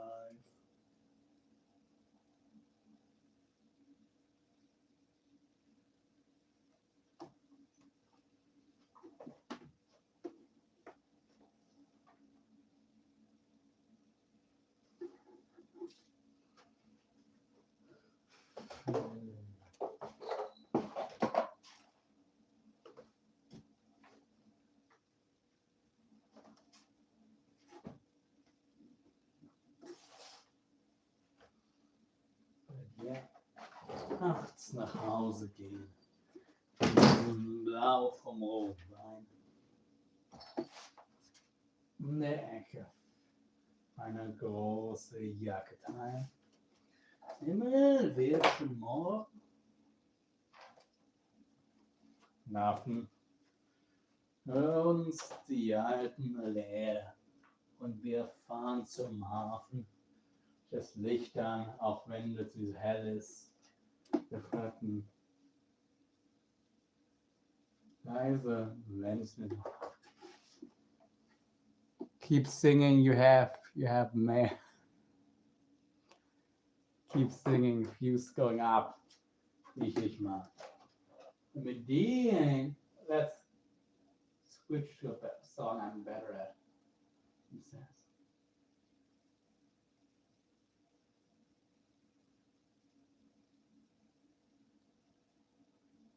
No, it's actually a good song. Mm-hmm.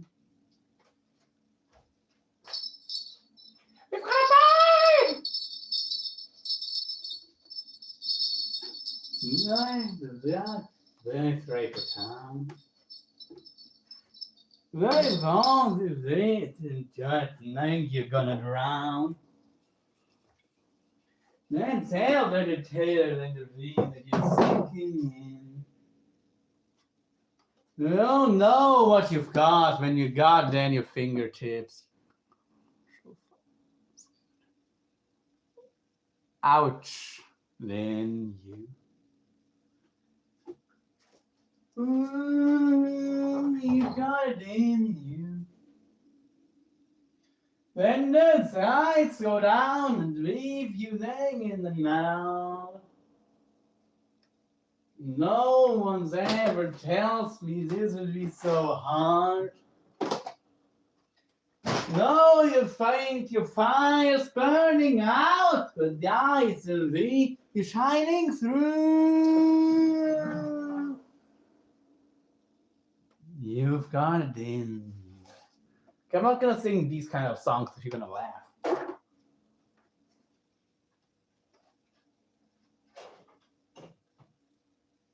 Then let's do some Rammstein, why not? What can define you?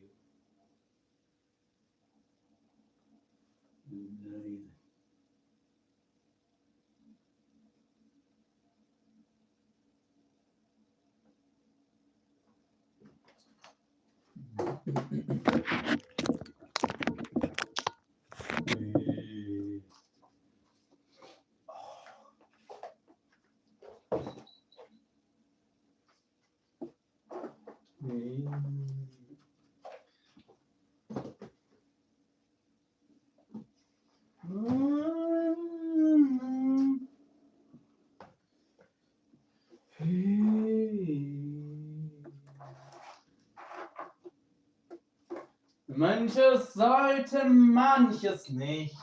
Sehen, doch sind wir blind. Leben Schatten ohne Licht. Lass uns Falsches vorher geben. Der Jugend wird schon bald. Leben weiter, bis wir leben. Sterben, leben in den Tod. Sende sagen wir Segen, deine was alles schreiben, muss in Endlichkeit fangen im Fluss der Zeit. Bitte bleib stehen, Zeit. Das soll immer so weitergehen.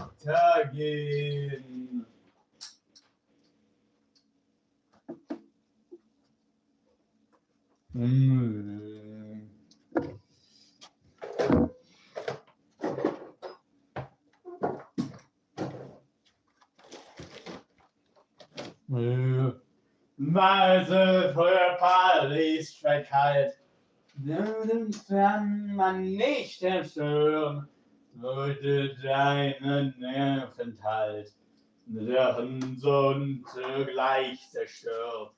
Liegen in deinen Armen, könnte es doch für immer sein. Durch die Weite deiner Barmen, dann ist der Moment vorbei. Zeit! Bitte bleib stehen, Zeit! Das soll immer so weitergehen, Zeit! Das ist so schön, und jeder kennt den perfekten Moment.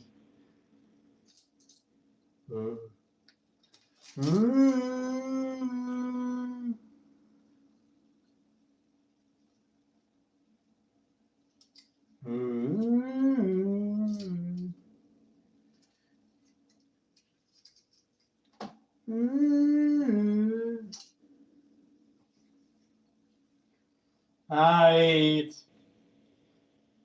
Bleib stehen,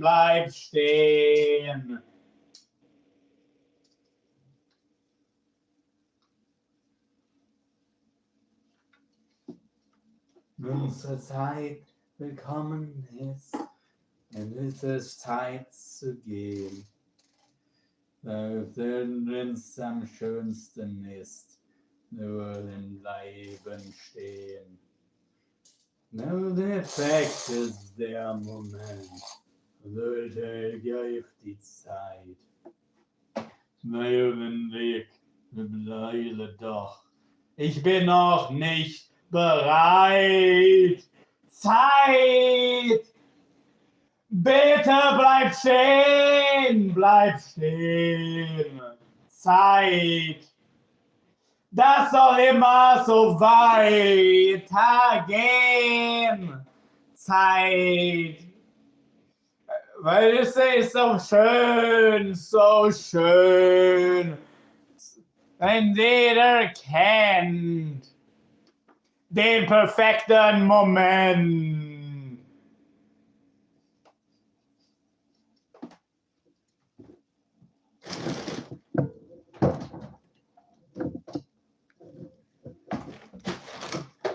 I will appease Green Jemmy. Or Jenny Green. How about calling you Jenny Green?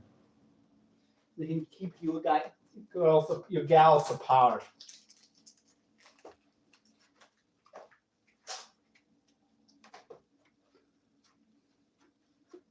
Okay. Wolfsheim, no turning back.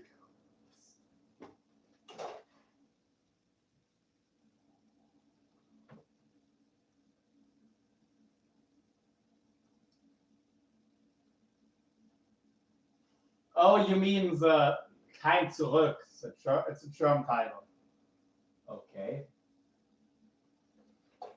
That's a much more light. It's much softer of a song. No,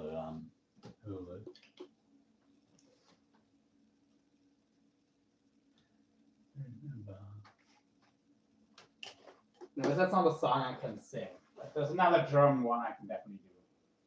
And that might be the end.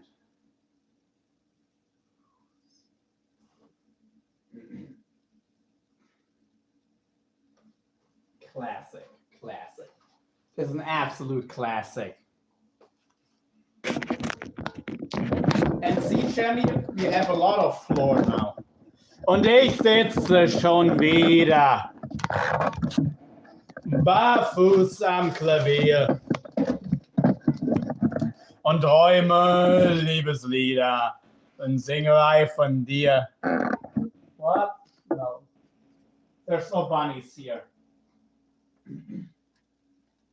Und du und ich, wir waren wunderlich. Nicht für mich, für die es störte, wenn man uns nachts hörte. Wir werden mit dir gemeinsam rumgesessen und geschwiegen. Ich erinnere mich am besten ans gemeinsam liegen, jeden Morgen. Danach bei dir. Du nackt im Bett und ich barfuß am Klavier. Und ich sitze schon wieder barfuß am Klavier. Ich träume Liebeslieder und sing dabei von dir.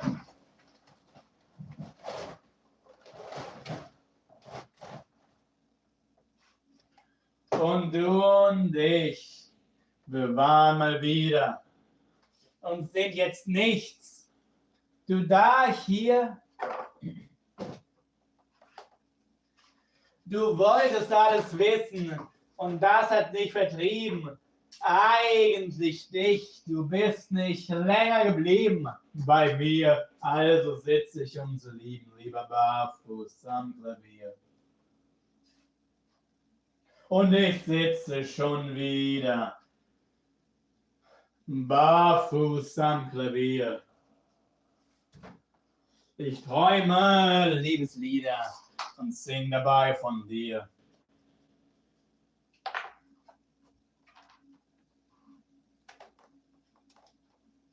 Und da und ich, du warst so wenig.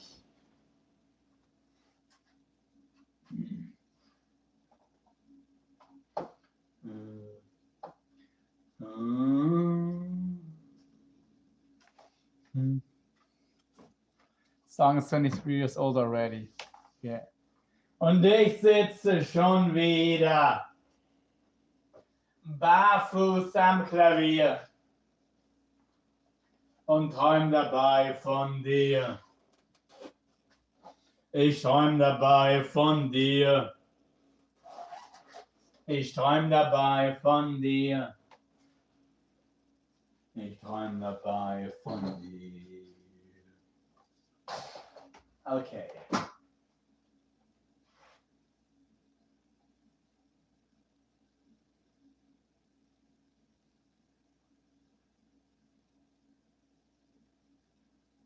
And so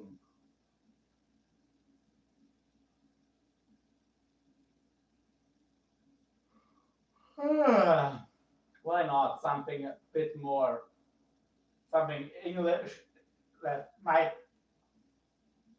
get a positive vibe, let's say, but it's still a deep song.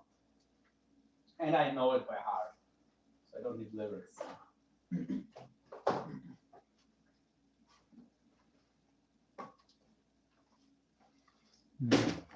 My cheeks hurt from laughing. They don't. And that's your cigarette.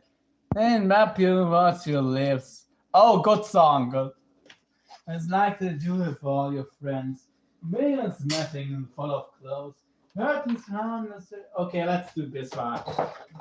If people are laughing, I don't feel right singing serious songs like this. I mean, Bismarck is still serious, but I don't mind making it silly.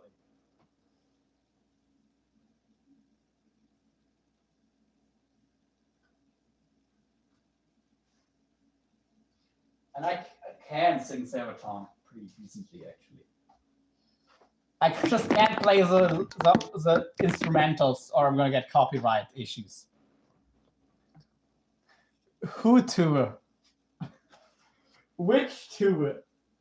Xavier.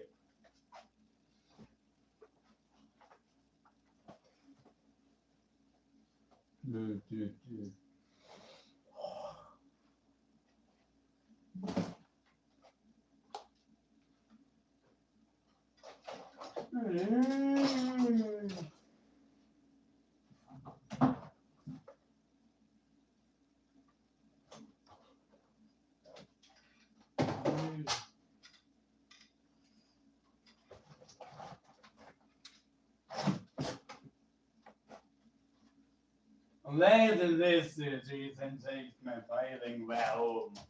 Dorian's off the seas. And this into a show. Let me restart actually with lyrics.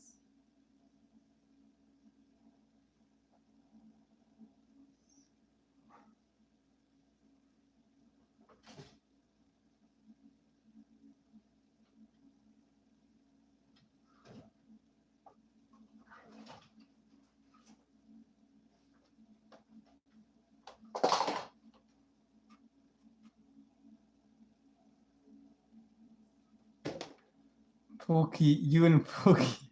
Nope. Pookie Dookie.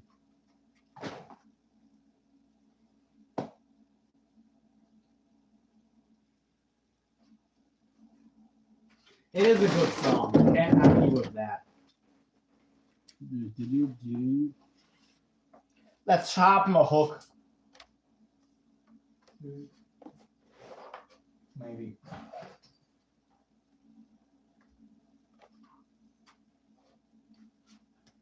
When this says if the ship is sailing well the islands off the seas, and it drift into a fall. Sign of power! Silent force! These are the ships, when the wars, the return generation, this burning whale, this turning ocean. After the ocean, in the giant river trace cross the 7 seas. Near the Daltonine, near the very ship, there's the streets machine. Near the entities, then there's the renter Kriegsmarine.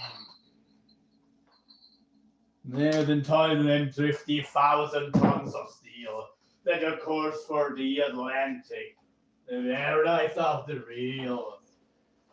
Made of power! Try to fight! In the inside, this nation has begun. In dreams in nation, those in and then the winds across the 7 seas. Then there's a Welsh machine, and the waves the Kriegsmarine.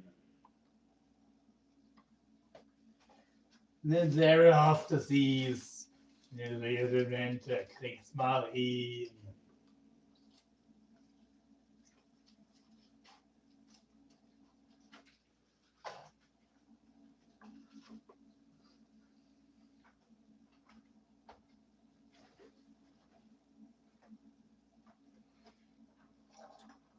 Then off the ocean, depths of the abyss, then the iron and blood.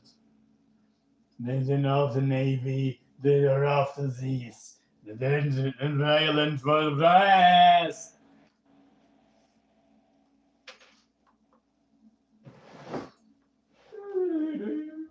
Let me look for something real quick.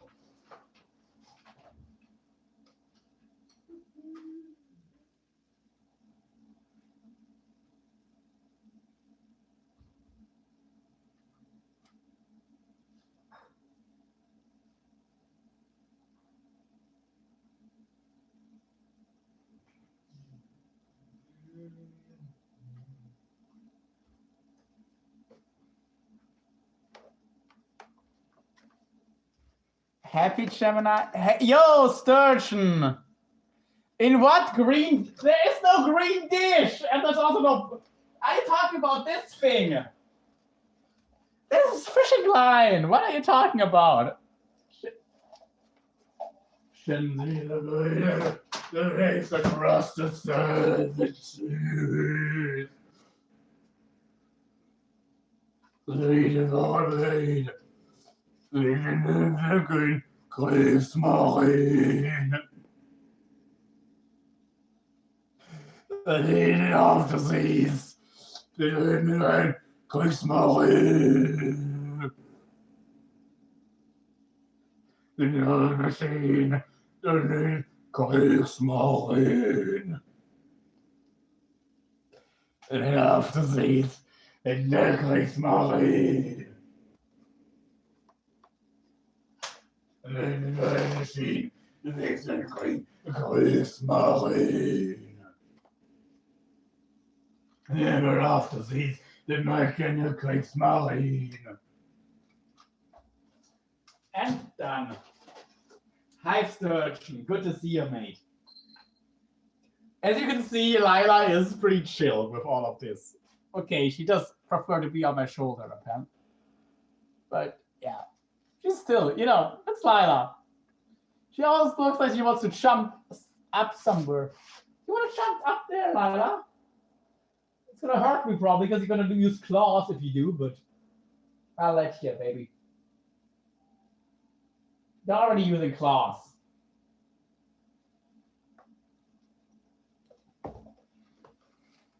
Well, all your cats are best. Hurting for salmon. I'm gonna DM you and show what I have been, why I haven't been around. Some unfortunate stuff. Okay. Yeah, man. I still got your leaders and shit ready.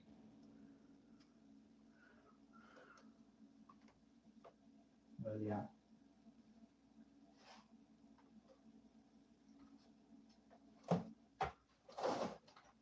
Hope it's not too bad, man.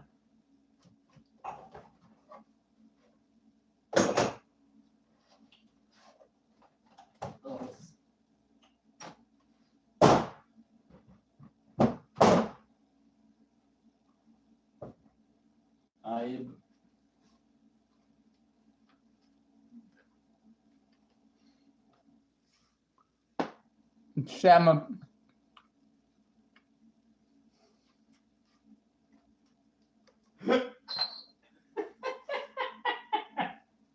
That was a perfect comment to show Sturgeon what's up, Jemmy.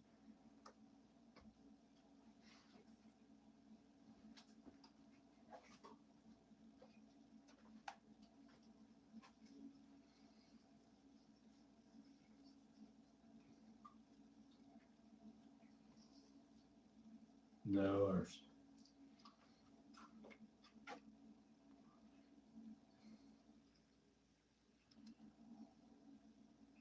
At the end of the day.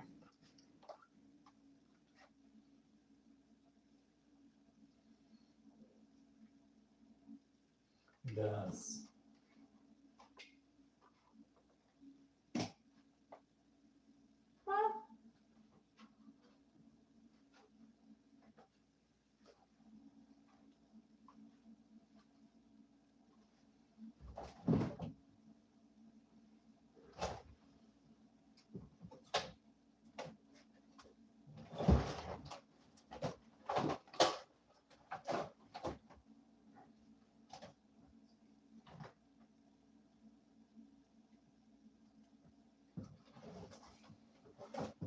And then, yeah.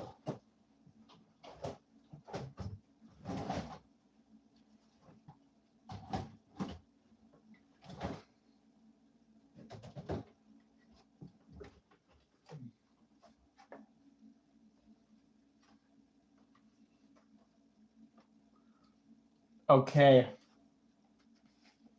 Let me log into, I have multiple Facebook accounts.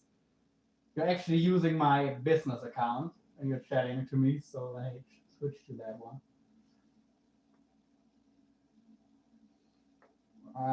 Shit, I have an idea what it could be.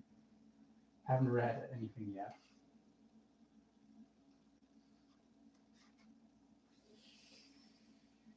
Yeah, that's unfortunately what I was worried it could be.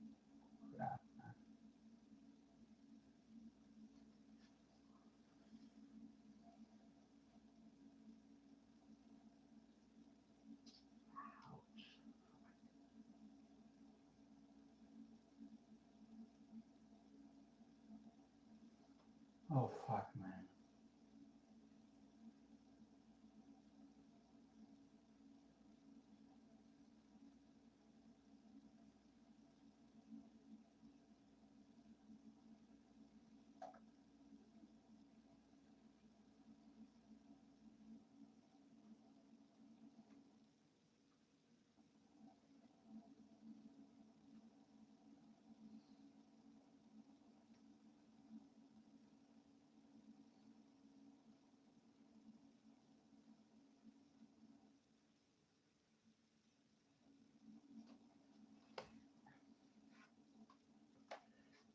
I can't send you everything for free. I would. Just too fucking poor myself at the moment, but $30 for shipping. For shipping and packaging, and I'll send you the leaders with the catch-all and some mustache hooks. $30. I'll send you a care package with everything that would make sense that I don't need at the moment. If you'll be able to go fishing at all. Of course, if you're not fishing at the moment, forget about it. But yeah. If you do go fishing, I can definitely see that would be helpful, just for the mental part of it. So, I mean, one of the leaders was over $30. So for that, I can do the shipping and everything and send you some stuff that I'm not going to be using or probably selling it anytime soon anyway. If that would help you, let me know. Otherwise, just good luck.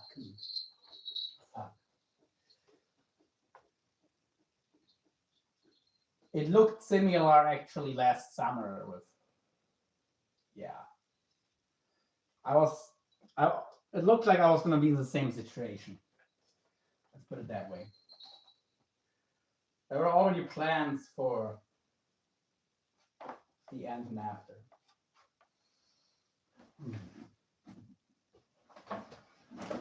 It ended up not happening, luckily, but yeah.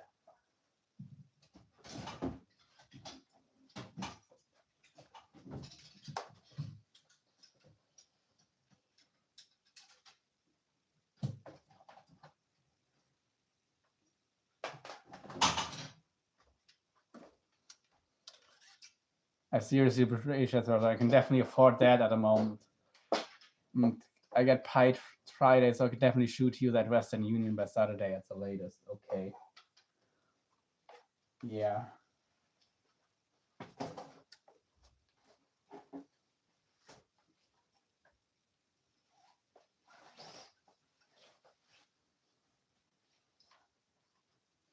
So, it'll be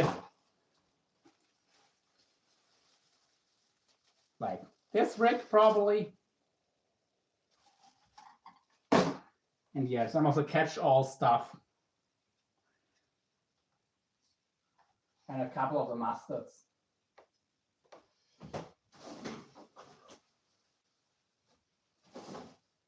This is a BKK. This would be one rig that also would be coming along. All right. Yeah, I'll see what I can get together. What makes sense.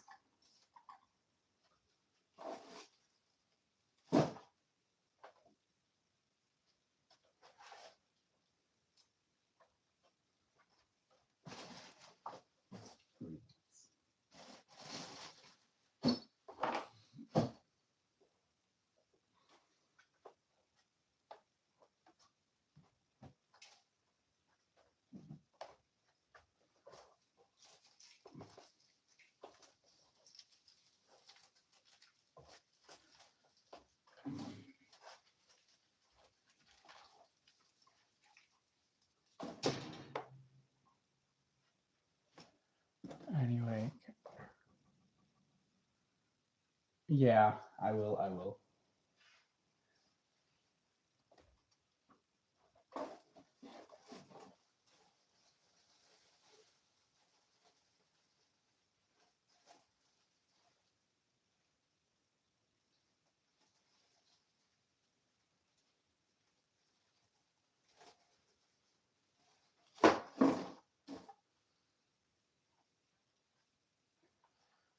All right.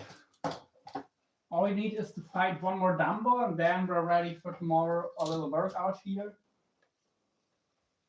and we'll get the stuff together.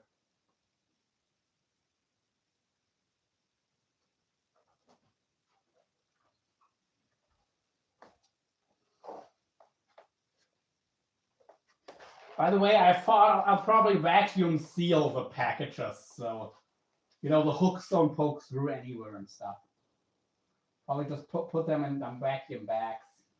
Also, that way they're definitely not gonna get contact dissolver until you actually start using them.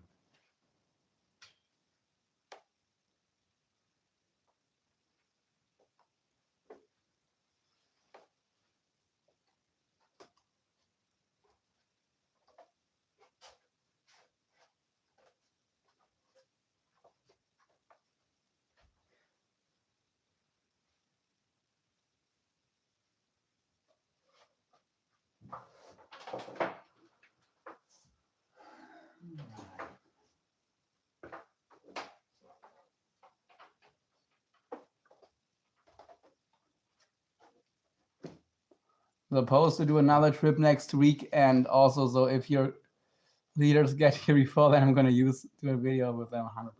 That would be nice, yeah. Basically, I'll just send some, shark leaders that are ready to go, and just lay some of the sturgeon hooks. I think that's 6 sturgeon hook of the inline circles. I'll see. I'll just see what I can fit in there without making it completely unreasonable and draining all of my stock from everything, but still give you a good package.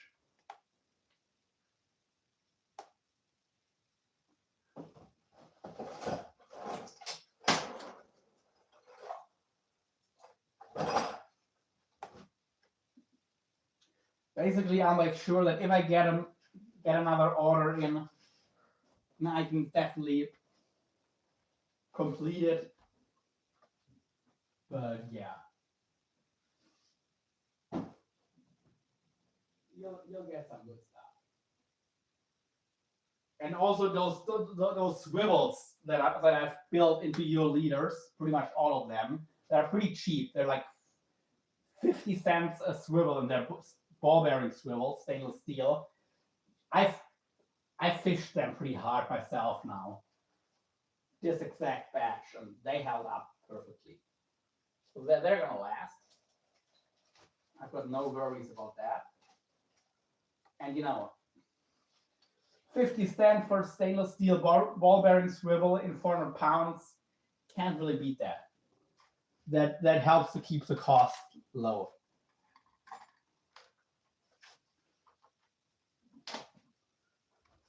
And yeah, I'm also gonna save at least one of your leaders for my Sharkathon. Oh, you're going to deployment for my first. Okay.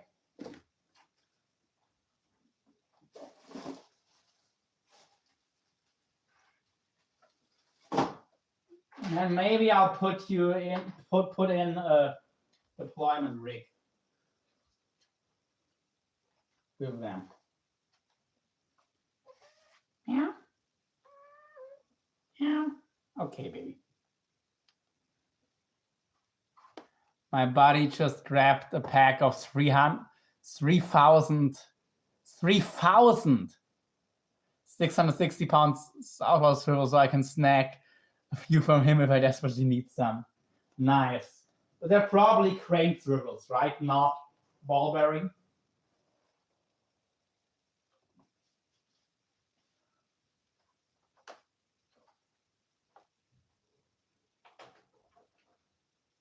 Yeah, I mean, if I use ball bearing swivels and they only cost me $1 per, if it makes $1 difference per liter, I'm going to use ball bearing swivels. If it's not a substantial difference. But basically, that's how I build my stuff.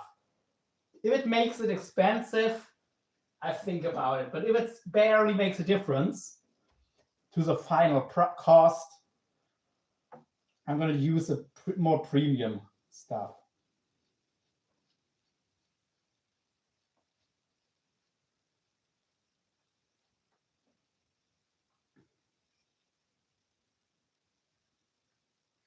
I'm guessing you're not you always use circle hooks, right? Or do you also sometimes go with J hooks? I mean, I do have 2 leaders made for myself with J hooks, 2 shark leaders.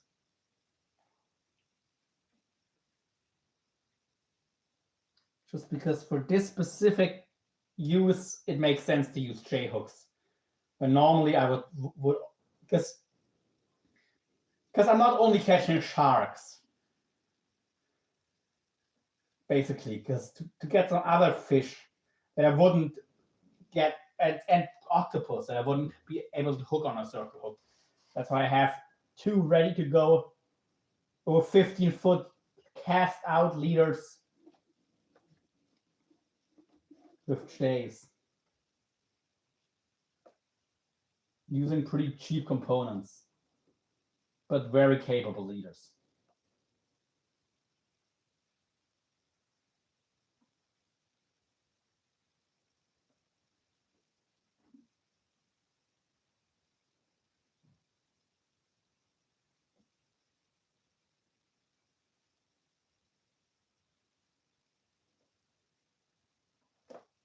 That looks sharp.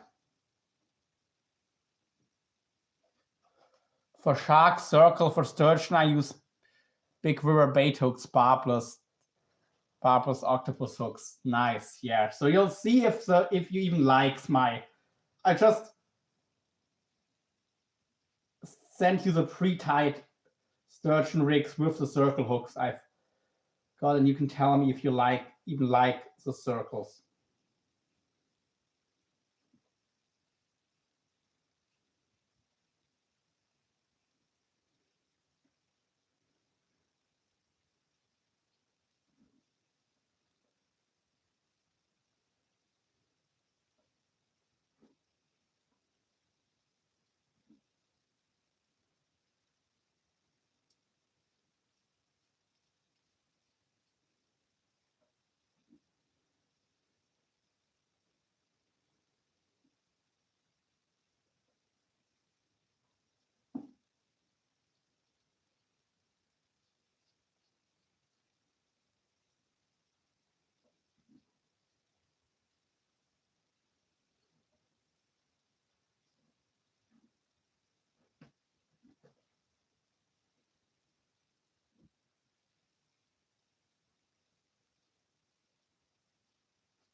Am I making this hook more dull right now?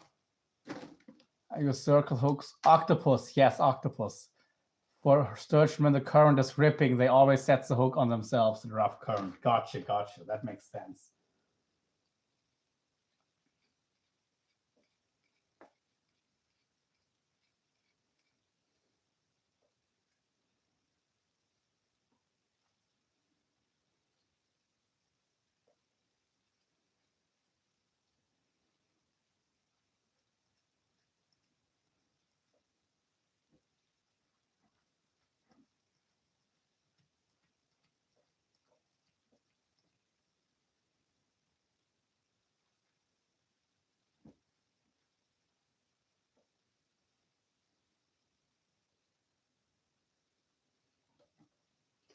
Yeah, I should have just left this before when it was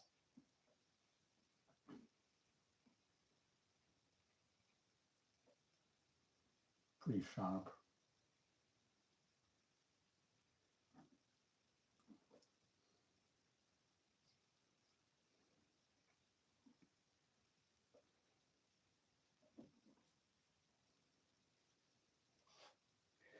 Yeah, I only have my J-hook shark rigs because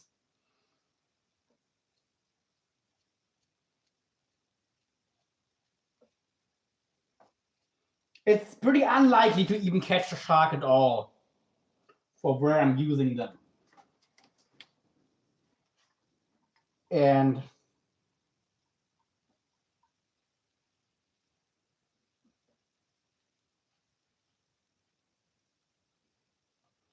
the two more likely catches that I really would like to get to, that's still not very likely on baits, on big shark baits, but possible.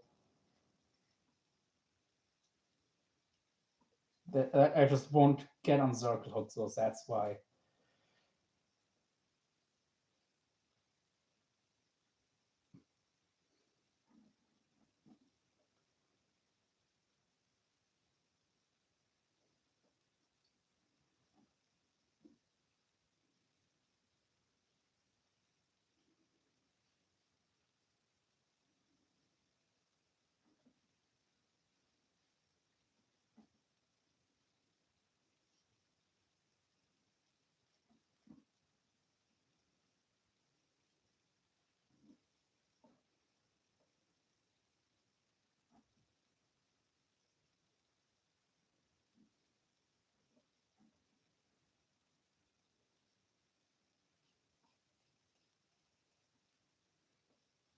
I don't know.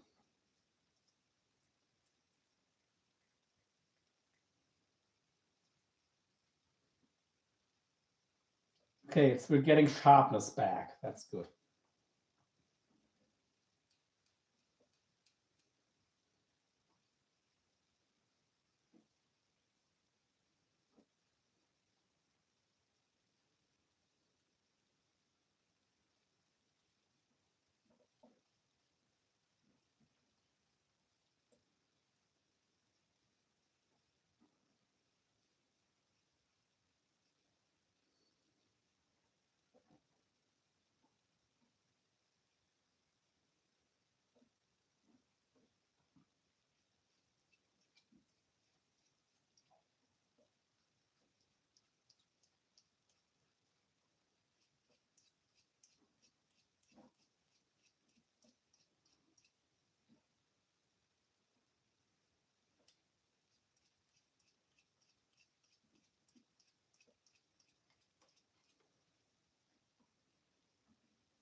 And Sturgeon, if you want to talk, feel free to, man. Some good news finally. I got sponsored by Team Spinning Crazy out of Texas Shark Tournament team already. They sending me 4,000 yards of hollow current team flag hoodie for me there in June for the tournament. That's nice.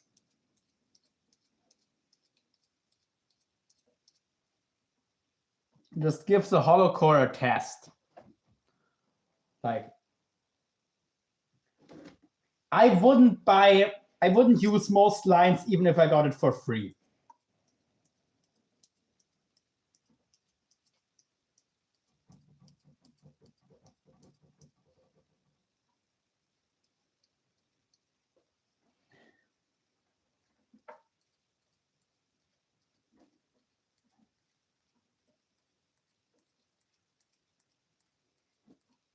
I'm not even sure if I would accept a Tightline sponsorship for braid, honestly. Just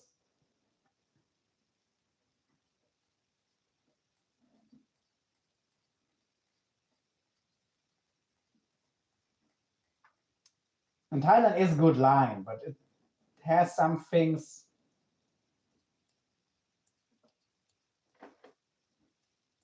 I don't know. Oh yeah, now we're getting real sharpness.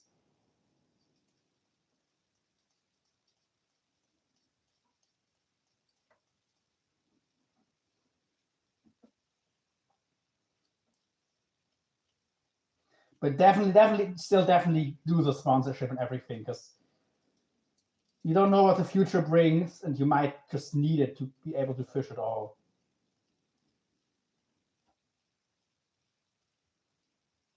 Just do not strip if you already have reels for follow core. Don't strip their line off your reels. Leave them and fish them against the new braid. Oh, okay. It is tight line braid. Gotcha. Okay, tight line is like the cheapest braid I would fish.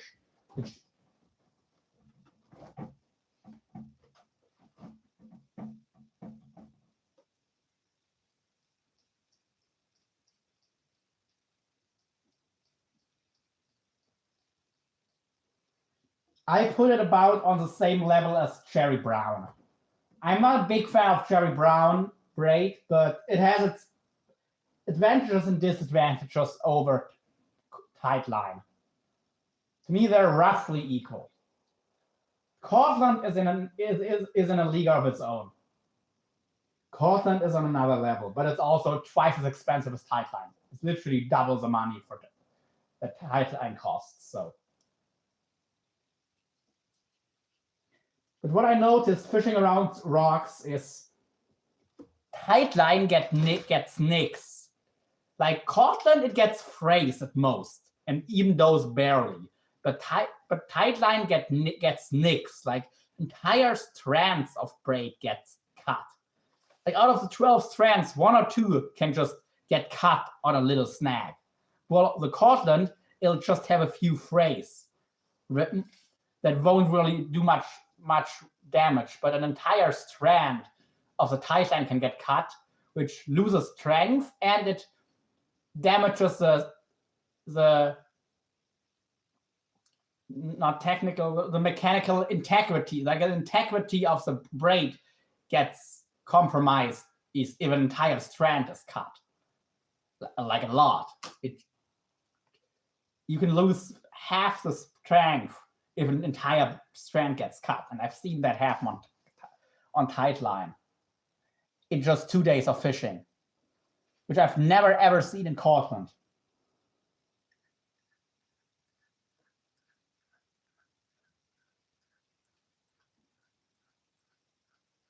And I know in Oregon you have a lot of rocks and stuff, so. And I don't think you really have many line swimmers, do you? Like in Texas, that you get just hundreds of yards cut off.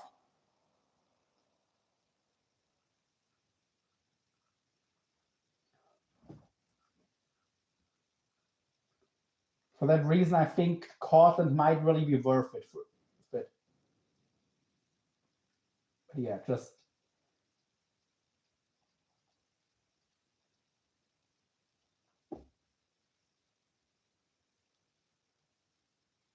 By the way, I'm talking about the Cortland C16. The 12-strand Cortland, forget about it. It's worse than tight line. 12-strand Cortland. And don't listen to Albert about that stuff. When it comes to Cortland, the 12-strand especially,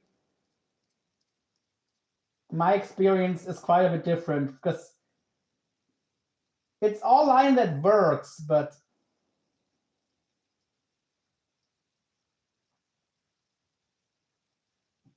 the little bit extra capacity gets ruined by how much easier the 12-strand gets cut.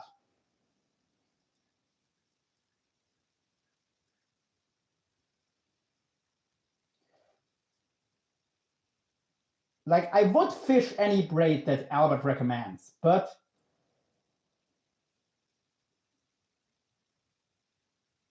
some of the trade-offs he's willing to make or tells, personally not a fan. Oh yeah, that hook is really fucking sharp.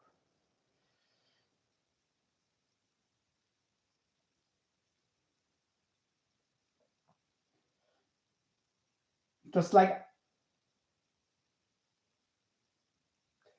I don't need a weaker braid that gets cut easier, even if it gives me 10% more capacity. I need to go in a larger size to make up for it being a weaker and easier to cut. So I've gained nothing. I would put 130-pound Cortland hollow core is stronger and more durable than 150-pound tight line.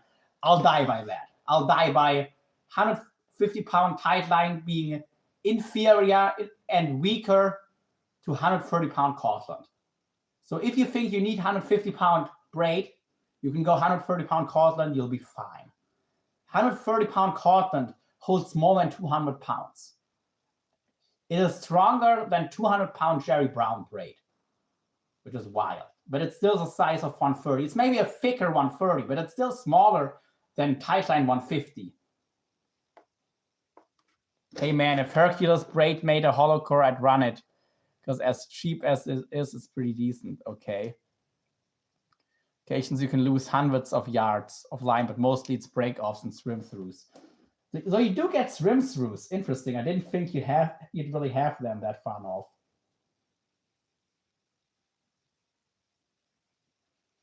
Is it the salmon sharks that swim through, or what is it?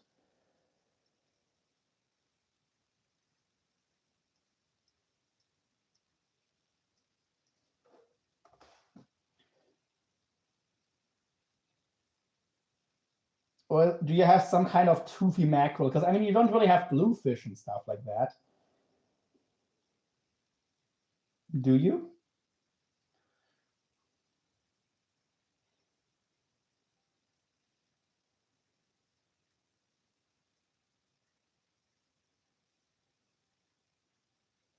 And I know you don't have black tips, which are usually the culprit.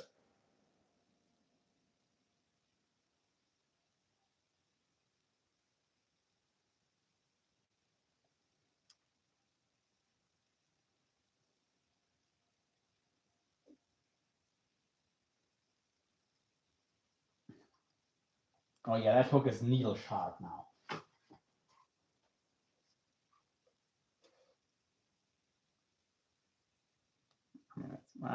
Honestly, it's not that sharp. It's sharp enough. Well, look, it is sharp. Look, it sticks on my nail. I didn't push it in at all. Holy crap, that's sharp. I didn't think it was this sharp. I really didn't. And this is a hook that is notoriously hard to sharpen. And by the way, Sturgeon, all hooks on all of my leaders, straight out of the box, they're sharp. Like, I'm not promising I'll sharpen them to surgical sharpness, but they're all sharp enough to run, no problem. Like, I check every hook point. If it's not properly sharp, that it sticks with basically no resistance, I sharpen them before I package a leader. Because, yeah, I take pride in that you can fish all of my rigs the way you get them. Of course, if you hit a rock, you might have to resharpen after, but yeah. Trust your. It's 6 skill swim throughs because they all congregate around one big breeding female, so there are a lot down there, and swim throughs happen quite a bit. Gotcha. I've broken off on a few sturgeon on my buddy's HXW with 200-pound tight line. Okay, sturgeon. We can talk. Maybe I can send you. I mean, I should charge you extra for that, but maybe I can send you some already used but still in mint condition, some slightly used Cortland 200. because I want to tell you to tell me if you break off. Actually, I'll send you a spool, like just as a for top shot, you know, like 50 or 100 yards.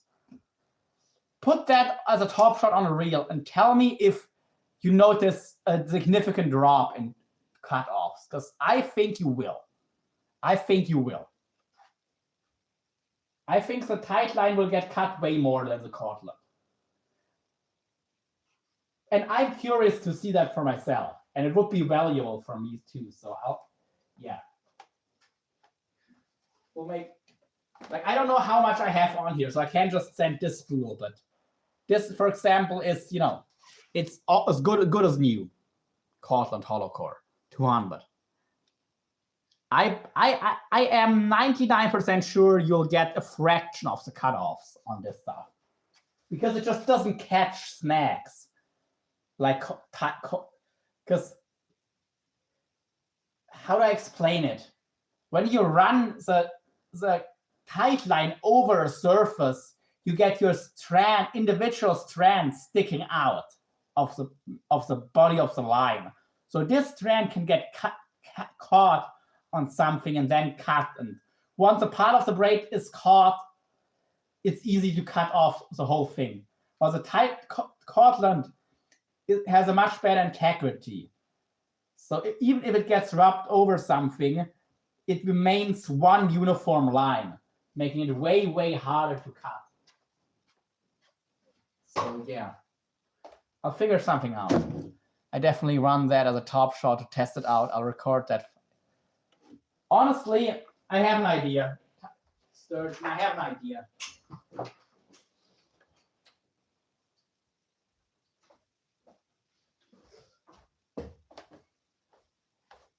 This copy needs replacement anyway.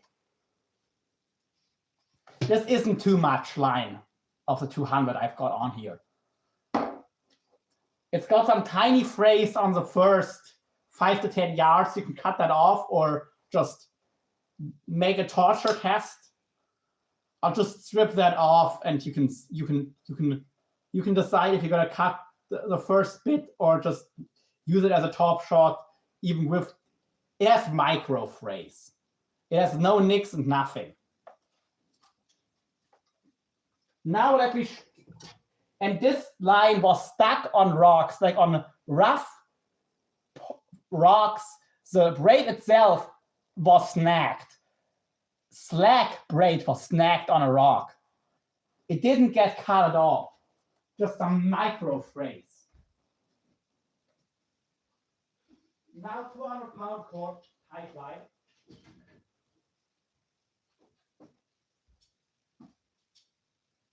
£200 tight line. Oh. That's actually not what I thought happened. Okay, it's not cut as badly as I thought. Okay, I'll give that one to tight line. But it still shows why I don't like tight line. It's actually the tack end that got pushed out of the line, which doesn't really happen on Cortland. It does happen on tight line, but it still has quite a lot more frays. Okay, I'll give it this one to the tight line. Okay, good for that check. So I'm not as sure now or anymore. Still, the basic difference is still there, but it's not as. This isn't as bad of a cut as I thought it was, actually. But it still shows me why you shouldn't use tight line for making top shots or leaders. Because it doesn't hold the splice tack end in the braid. It pushes it out pretty easily.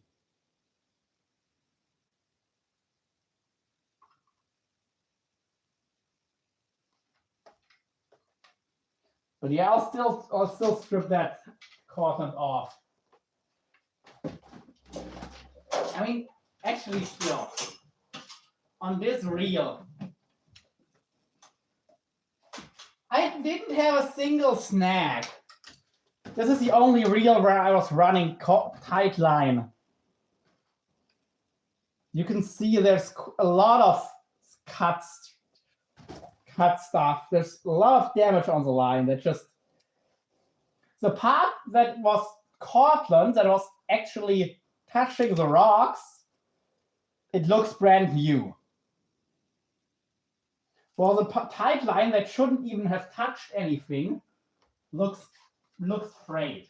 So I will send you that 50 yards or so, because I want to see what you find. I want you to know your findings, because yeah. After having fished it, I don't trust tight line. I don't. I know it's decent braid, but coming off of Cortland, I'm not a fan.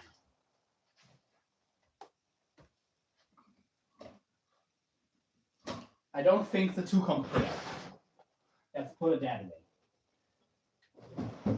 I personally view tight line as an entry-level line. It's like the cheapest stuff that you can still run without getting a bunch of issues, more or less. But I wouldn't call it a premium line. I really wouldn't. It's an economy line. It's great economy, but yeah. And my point still stands, basically, but the cut wasn't as bad as I thought, but still. The tag end shouldn't leave the hollow core, you know? Especially because there wasn't even much tension on that part. Not really, only like once. It would be awesome. I'm gonna be blowing through line that next 3 to 4 months every little bit. Okay, yeah.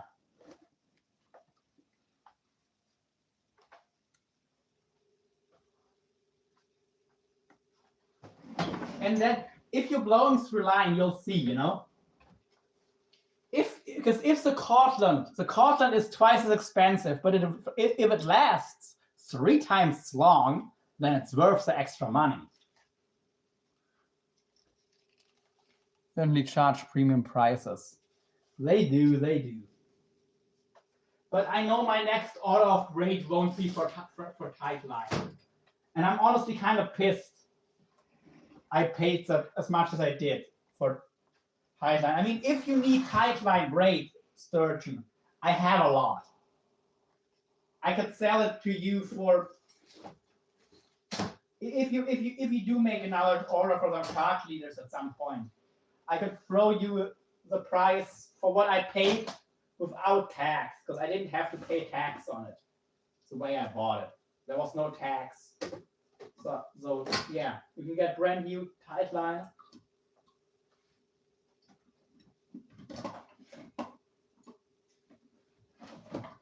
And let me know what you experience with it. Okay, I'm not finding a spool right now to put it on, or I would strip it down right now.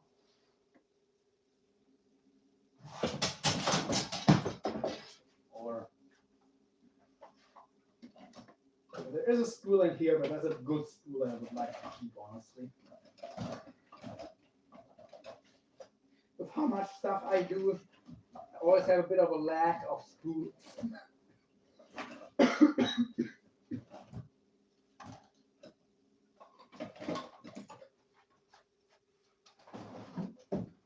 Yeah, I'll find something and then put that line on there.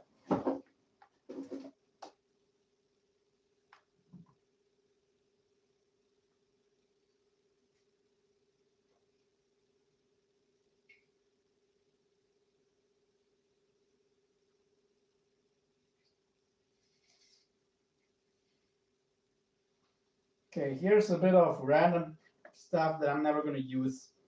I can use this spool.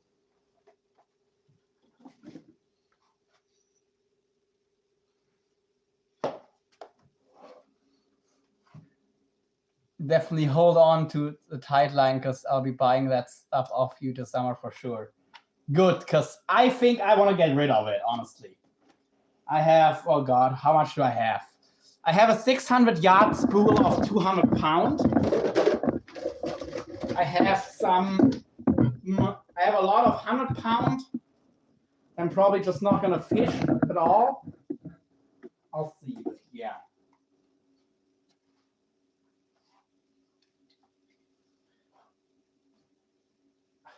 I'll have to check, like probably like 500 yards, maybe even 600 of 100 and some 130. I've got spools of the smaller diameters, like the 80 and the 65, even the 30-pound.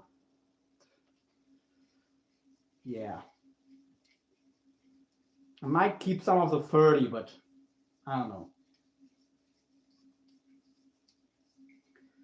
Again, I've seen the 30 get cut like twice. I've had the 30-pound cut, almost no resistance, which kind of pissed me off.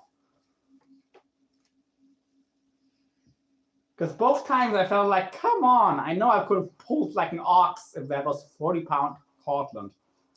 Which of course is a heavier line, but still.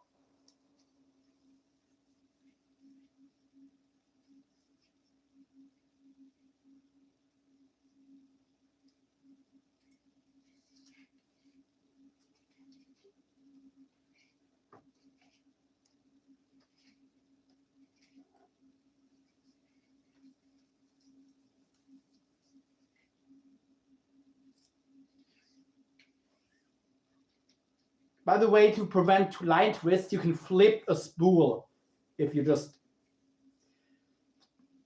put it on like I'm doing now by hand.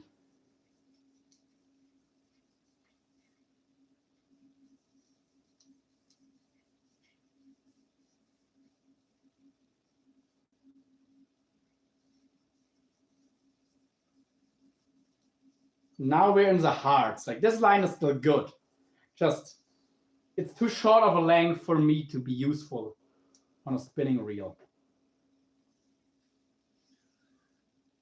I would have had to replace this whole section anyway.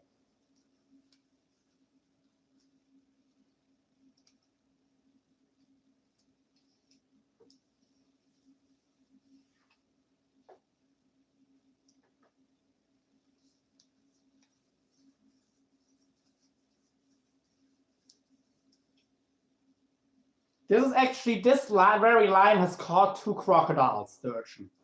This exact line I've used to catch 2 crocodiles with.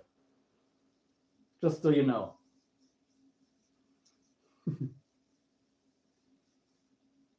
You're getting a line that's called 2 crocs. Kind of cool, isn't it?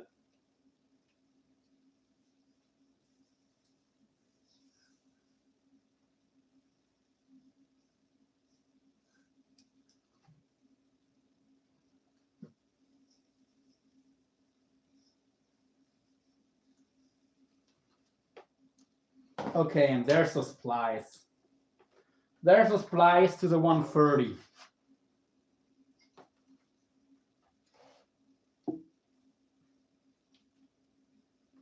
That's why I would run white braid. If I'll only buy white braid of Cortland because it does, it does lose color. It doesn't affect the strength of the line, but it is a bit nicer, even if it's not as pretty.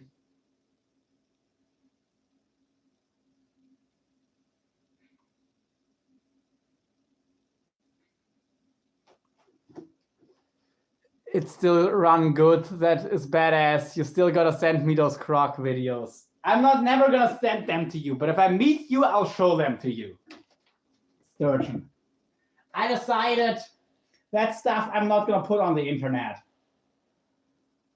I didn't do anything wrong, but you know the thing about Spencer Wander's dolphin, right? That whole debacle made me think that it's just not smart to have pictures of yourself catching animals that people are emotionally attached to.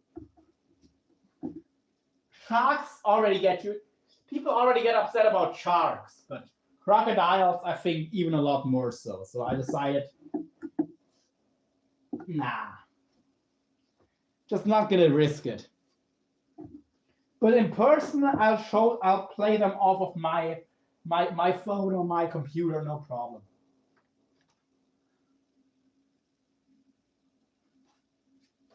I just don't want them on anybody else's device.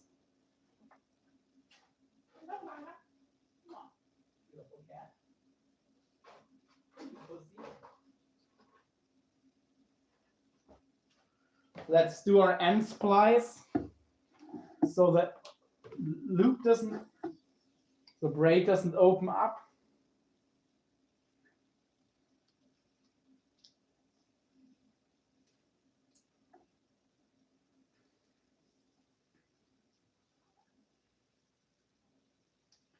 Actually, both my Saltigas have caught crocs.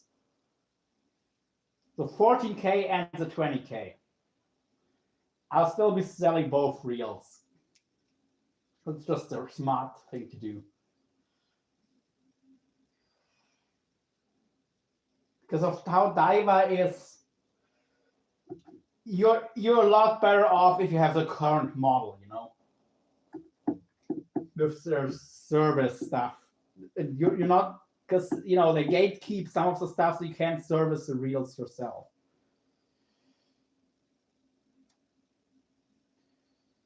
And for that reason, I'm probably gonna sell my current Saltigas and get the current models, or maybe even the current Certate SW, because it's just as good of a reel and honestly a less annoying reel. You don't need to rinse the handle opening. I will probably end up getting the 30,000 Saltiga though. Have you seen it, Sturgeon, that they actually have a 30K Saltiga now? They did release a 30K Saltiga not that long ago. That's a reel I probably will have to get. Because I do love spinning reels.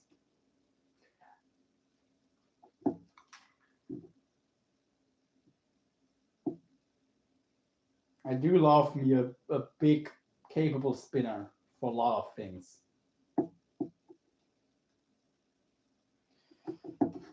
And I do find it more fun catching most fish on spinners.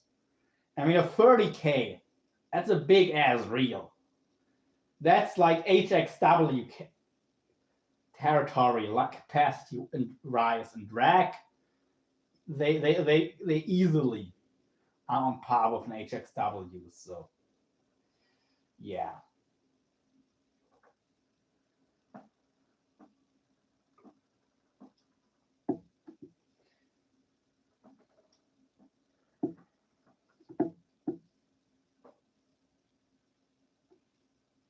Okay.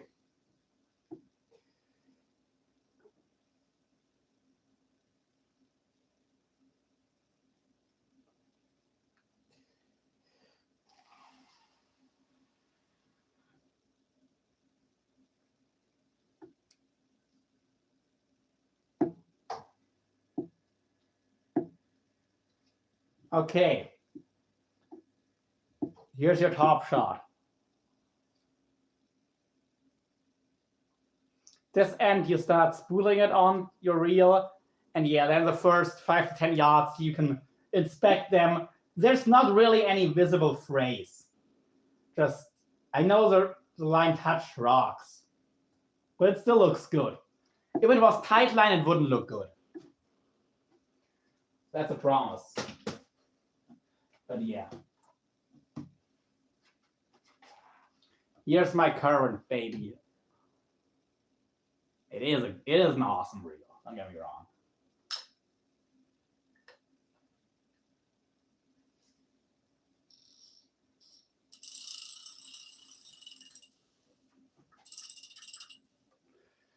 I'd see that. Bro, people will cry about literally anything. Just pull their dress up. I did see that. It's a sick reel. I'd run it for sure. Yeah. I know. I've just, I thought about it, and There's a few things. Also, I want to protect the people on whose property I've caught them, because actually I thought it was their property, but apparently it's actually, well, she's going to inherit it. So the lady who let me fish there is actually her father still owns it. He had it for her, but still, and he wasn't a fan of me catching crocodiles there. So I only found out about that after I had already caught a few, but you know.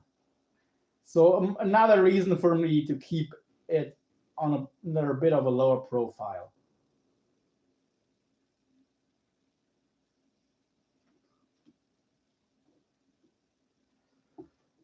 But yeah.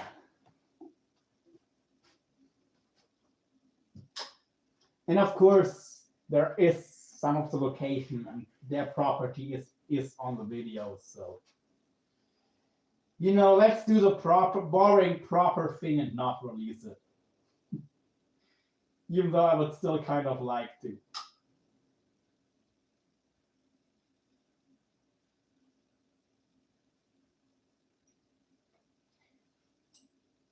I might have I have to see. I had a guy film me, but he did shit at filming. If I can find the video of me that I actually released, where I actually released the croc. The croc that I released, I think I could show that. I could make that public.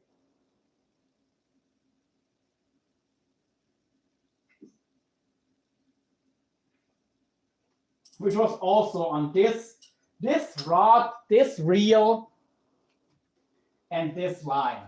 This line, this rod and reel is what caught that croc that I released. Along with another that I didn't. And this is the same rod I caught the biggest conger of the last trip on.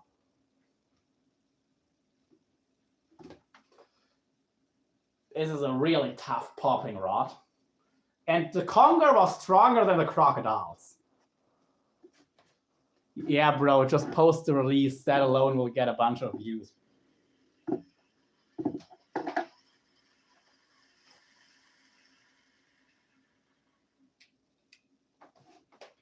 Yeah. It is still a very nice running reel, but the smart thing will be to get it. I'm just waiting for Alan Hawk's review on the new Saltiga. Just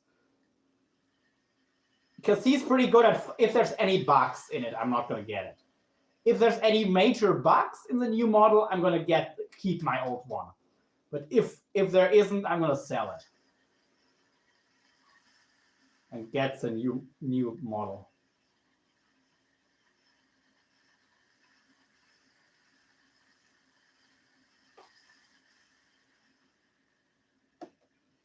Just trim the video down to like, yeah.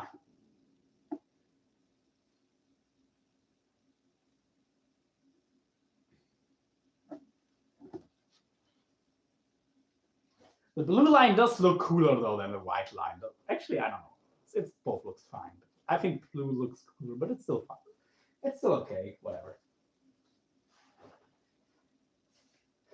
And yeah. Like this, it's like this is line that's caught a few conger eels, moray eels, and 2 crocodiles. If it still outperforms mostly new tide line, that's going to be a crazy statement for the Cortland, actually. If this line is still better after all that abuse it went through, that's saying something. So this it'll actually, like, even if it's not better, doesn't mean that Cortland isn't better. But if it's after all of that, if it's still better, then it really is night and day difference. And that I would say the longevity definitely, it's not definitely is worth the price, because that's the thing I'm not 100% sure yet. If it is so much better, it's worth to pay the twice as much for it. But yeah, we'll see. Because it does have to be a lot better to be worth twice the money, you know. Especially if if you are getting cut off on a regular basis, then it really has to be really fucking good to be worth it. But it might be. We'll see. We'll just see. Because this line here, that's basically brand new line. But yeah, the land of Hugh Sturgeon. I know that. I just need to know if it breaks more or less than.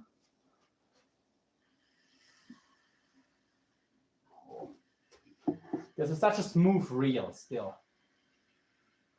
Like if I'm not listening to the sound it makes, just feeling.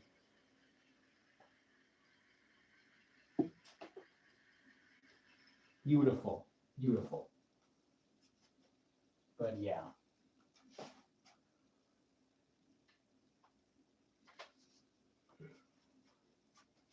By the way, if I sell this reel, I'll sell it. I have a 18,000 spool that I'll sell it. I'll keep this spool because this spool I bought myself for $200, and I'm not gonna get these $200 back. But I'm almost sure the spool will still fit on the newer model, so I'll have a spare spool.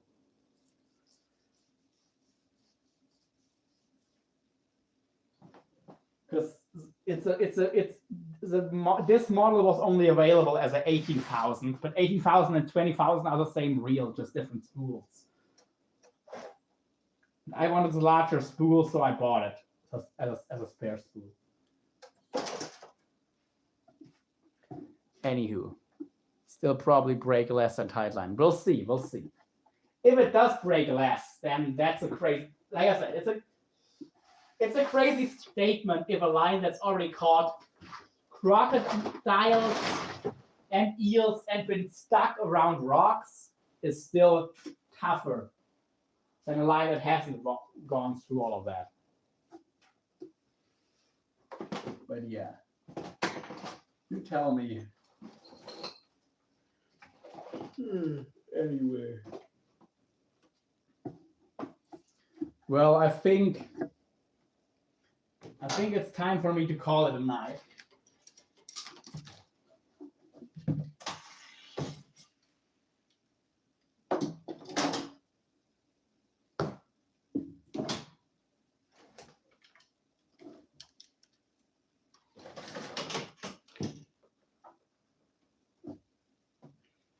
It is.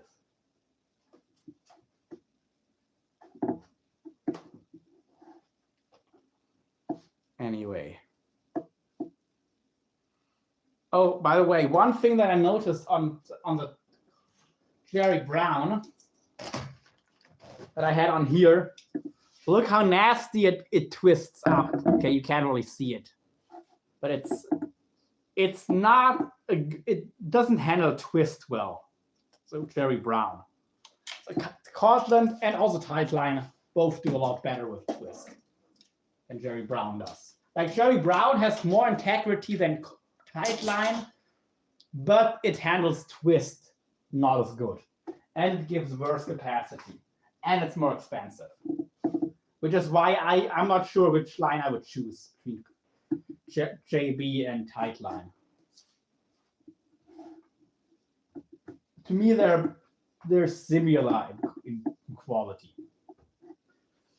Both have their pros and cons. And I know also that Jerry Brown gets cut way more than tight line does. Sorry, not tight line. Cortland. Cortland gets cut way less than Jerry Brown.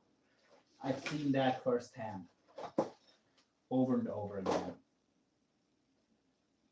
So yeah.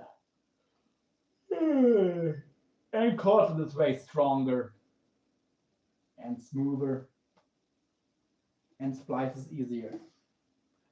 Anywho, I can definitely see those twists once that's a trip. And I really didn't do much, and I did have 2 ball bearing swivels in the rig. And the ball bearing swivel still runs perfectly fine. So yeah. It might have been already twist that was in the line to some degree, but still. Yeah.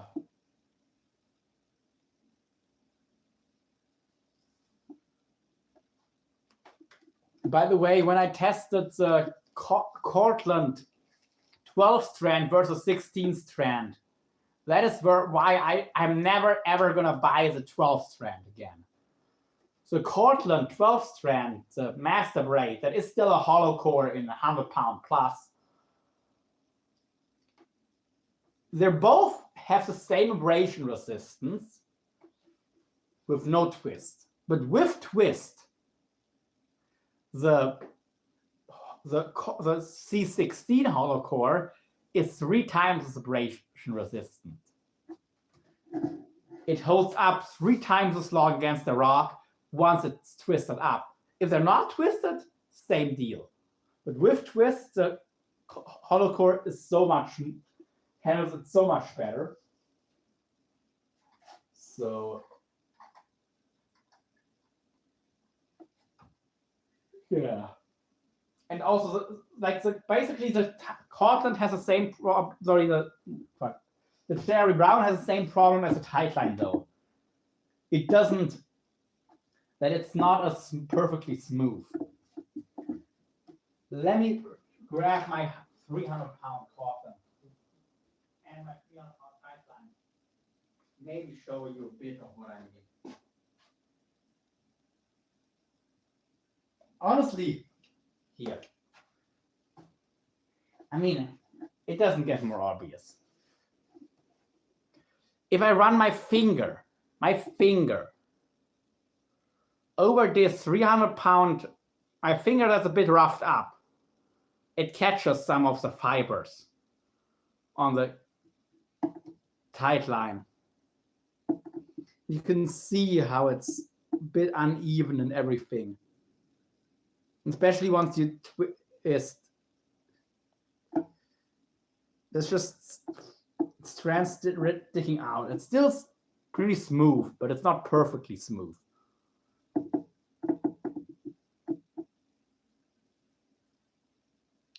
Especially once you splice it, it's a lot less smooth. Yeah, you probably can't see it. Or can you?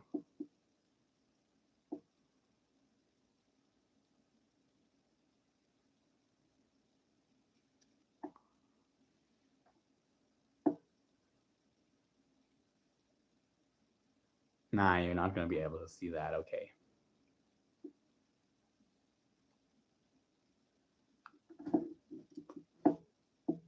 Anyway, we'll see. To be fair, the 300 is it? It is a 16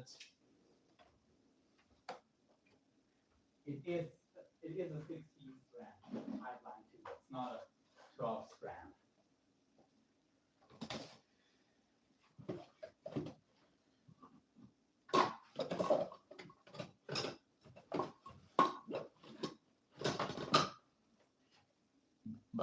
But still, it's so freaking obvious.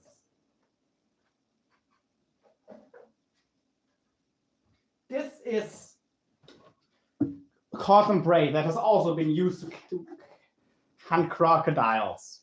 Cotton's 300 pounds.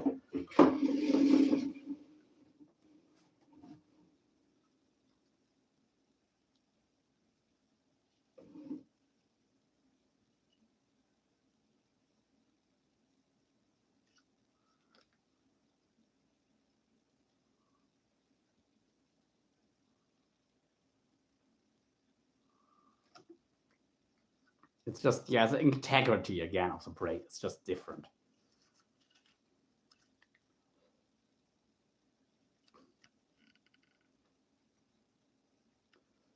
Even in the twisted braid, it doesn't open up like the same.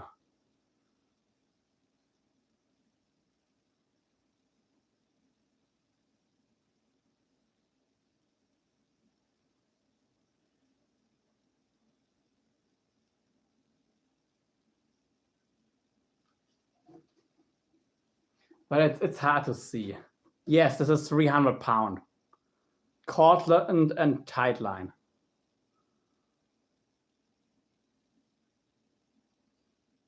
If you want them, I have enough.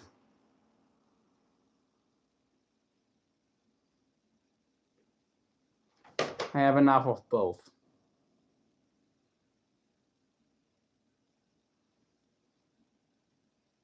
I mean, if I run the thing is, if I run the tight line through my hand, it's decently smooth, but I feel the individual strands. I feel tiny little bumps. If I do the same thing with the Cortland, it's so much smoother. So much smoother. And that is the reason why it doesn't get cut like it does. I've bought a 600-yard spool of the Cortland 300 pounds. So I still have a good amount left on there. And this okay, actually that's only 158 yards of the 300-pound tight line, but yeah, it's 300 pound. I can definitely see using 300 pound.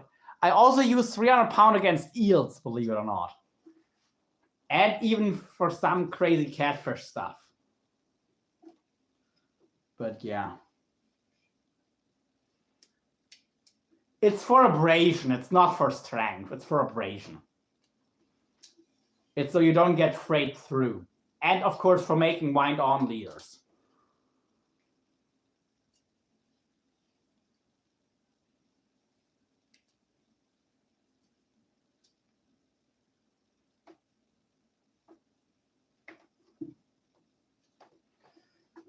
Like I cast 300 pound. Yes, I cast 300 pound line.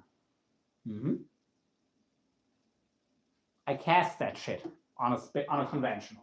On spinning reels, I only go up to 200 pound for casting. But on conventional reel, I cast up to 300 pound. Fine. I can get 50 yards casting 300 pound braid. Casting 350 yards with 300 pound, that's a good distance, I think. Yeah, really abrasive fish. Exactly. The crocodiles, you have both. They're they're covered in fucking armor. They're gonna do damage to your line. And of course, they're gonna go into woods. But honestly, that wood doesn't really cut your line that bad. Most of the time with crocodiles, you don't have to worry that much about structure cutting your line. Like 200 or even 130 pound will probably be fine against the structure. But the problem though is if they wrap the line around the structure and you don't have any give, then they can bust through pretty heavy stuff. So that's why you still want the 300. Because if they ever get your line snagged somewhere, they can bust through pretty heavy stuff. But sturgeon, I believe, my experience, 300 pound hollow core way outperforms mono up to like 250 pounds. But it's way thinner. This is a size of like 130, maybe 150 pound mono. 150 pound mono is just as thick. And it casts worse. So if you're using, and it'll outperform like, yeah, mono up to like 300 pound at least in abrasion resistance and stuff. In my experience, it gets cut less. So what I do on my shark reels, I do not spool them up with mono. You might want a little bit of mono for stretch, maybe. For abrasion resistance, For abrasion, just get some heavy hollow core. Thank me later. I fished in heavy structure with mono and with braid. The braid does better if you use quality braid and you go heavy. You have to go by diameter, not by breaking strength. Because of course, 50 pound mono is more abrasion resistance than 50 pound braid. But 50-pound mono is the same size as 150-pound braid. And 150-pound braid will last longer than 50-pound mono. That's I think a mistake many people do by comparing mono and braid. They go by the same test strength. Well, that's not. I don't care how much what the label says on my line. I care about how big the line is that sits on my reel. That's what matters in actual fishing. And the same diameter line, braid tends to be a lot tougher. What did you send me there? Oh, that's some heavy ass mono. Dang, what's real? Oh, is that your Raptor or? I know that's an Abbott, but your 3-speed was silver. So what reel is that? And yeah, you can see how freaking thick that mono is. Do you think this braid is thicker? Of course, it lays a bit flat, so it appears thicker than it actually is. I don't think this braid is any thicker. I do believe it's harder to bust through. I definitely believe it's harder to bust through. Or to fray through, or whatever. So that is one thing that I love Albert for, but which I think he has gotten right. Heavy braid is heavy hollow core, quality hollow core is tougher than mono of a similar size.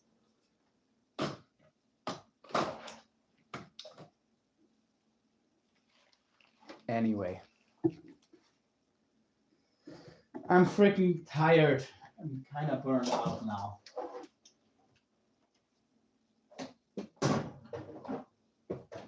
Still kind of need to find my one dumbbell though.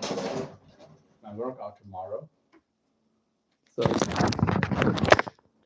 just DM'd you again. My Alex has 200-pound mono top shot at the moment. HXW is straight up, and 30-pound hollow core spinning is 100-pound cheap braid. Nice.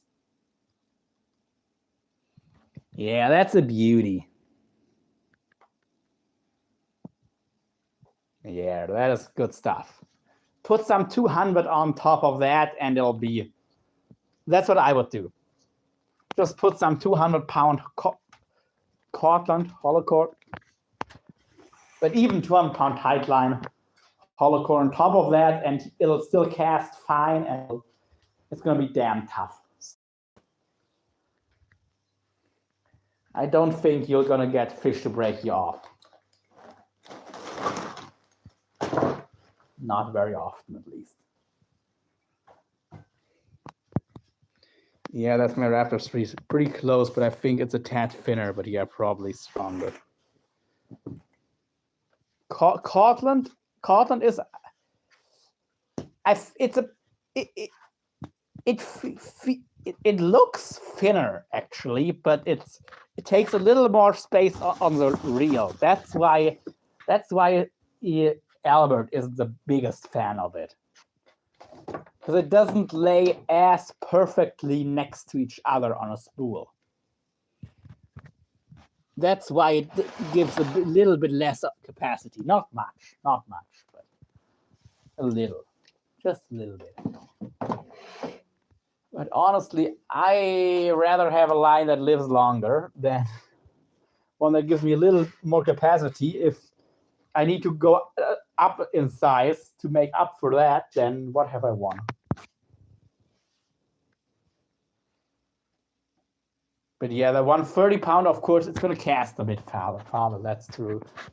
Where it matters, it's water resistance. That's actually the only part I would worry about. That you might have a negative effect of going heavier. Wind and water resistance. That is the only part where I don't really like the heavy line.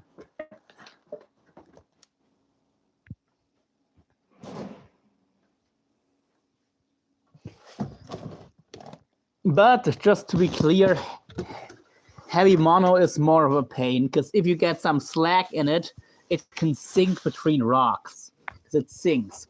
At least braid floats. So it doesn't sink. Because I've had mono, it happened with mono. When it wasn't tight, it actually sank between rocks, and then I got snagged and broke off in the end.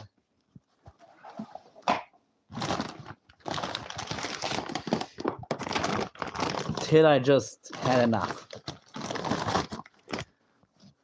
Okay, I don't know where that weight is. I'll have to look for it. I think I'm done now, but yeah.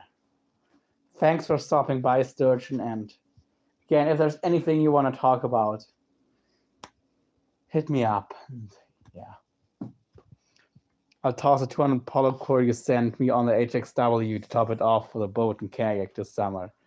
It'll put me at like 600 yards with the top shot I'm at. Yeah, I think it's only, honestly, it might only be 50 yards of braid, but yeah. Should be interesting,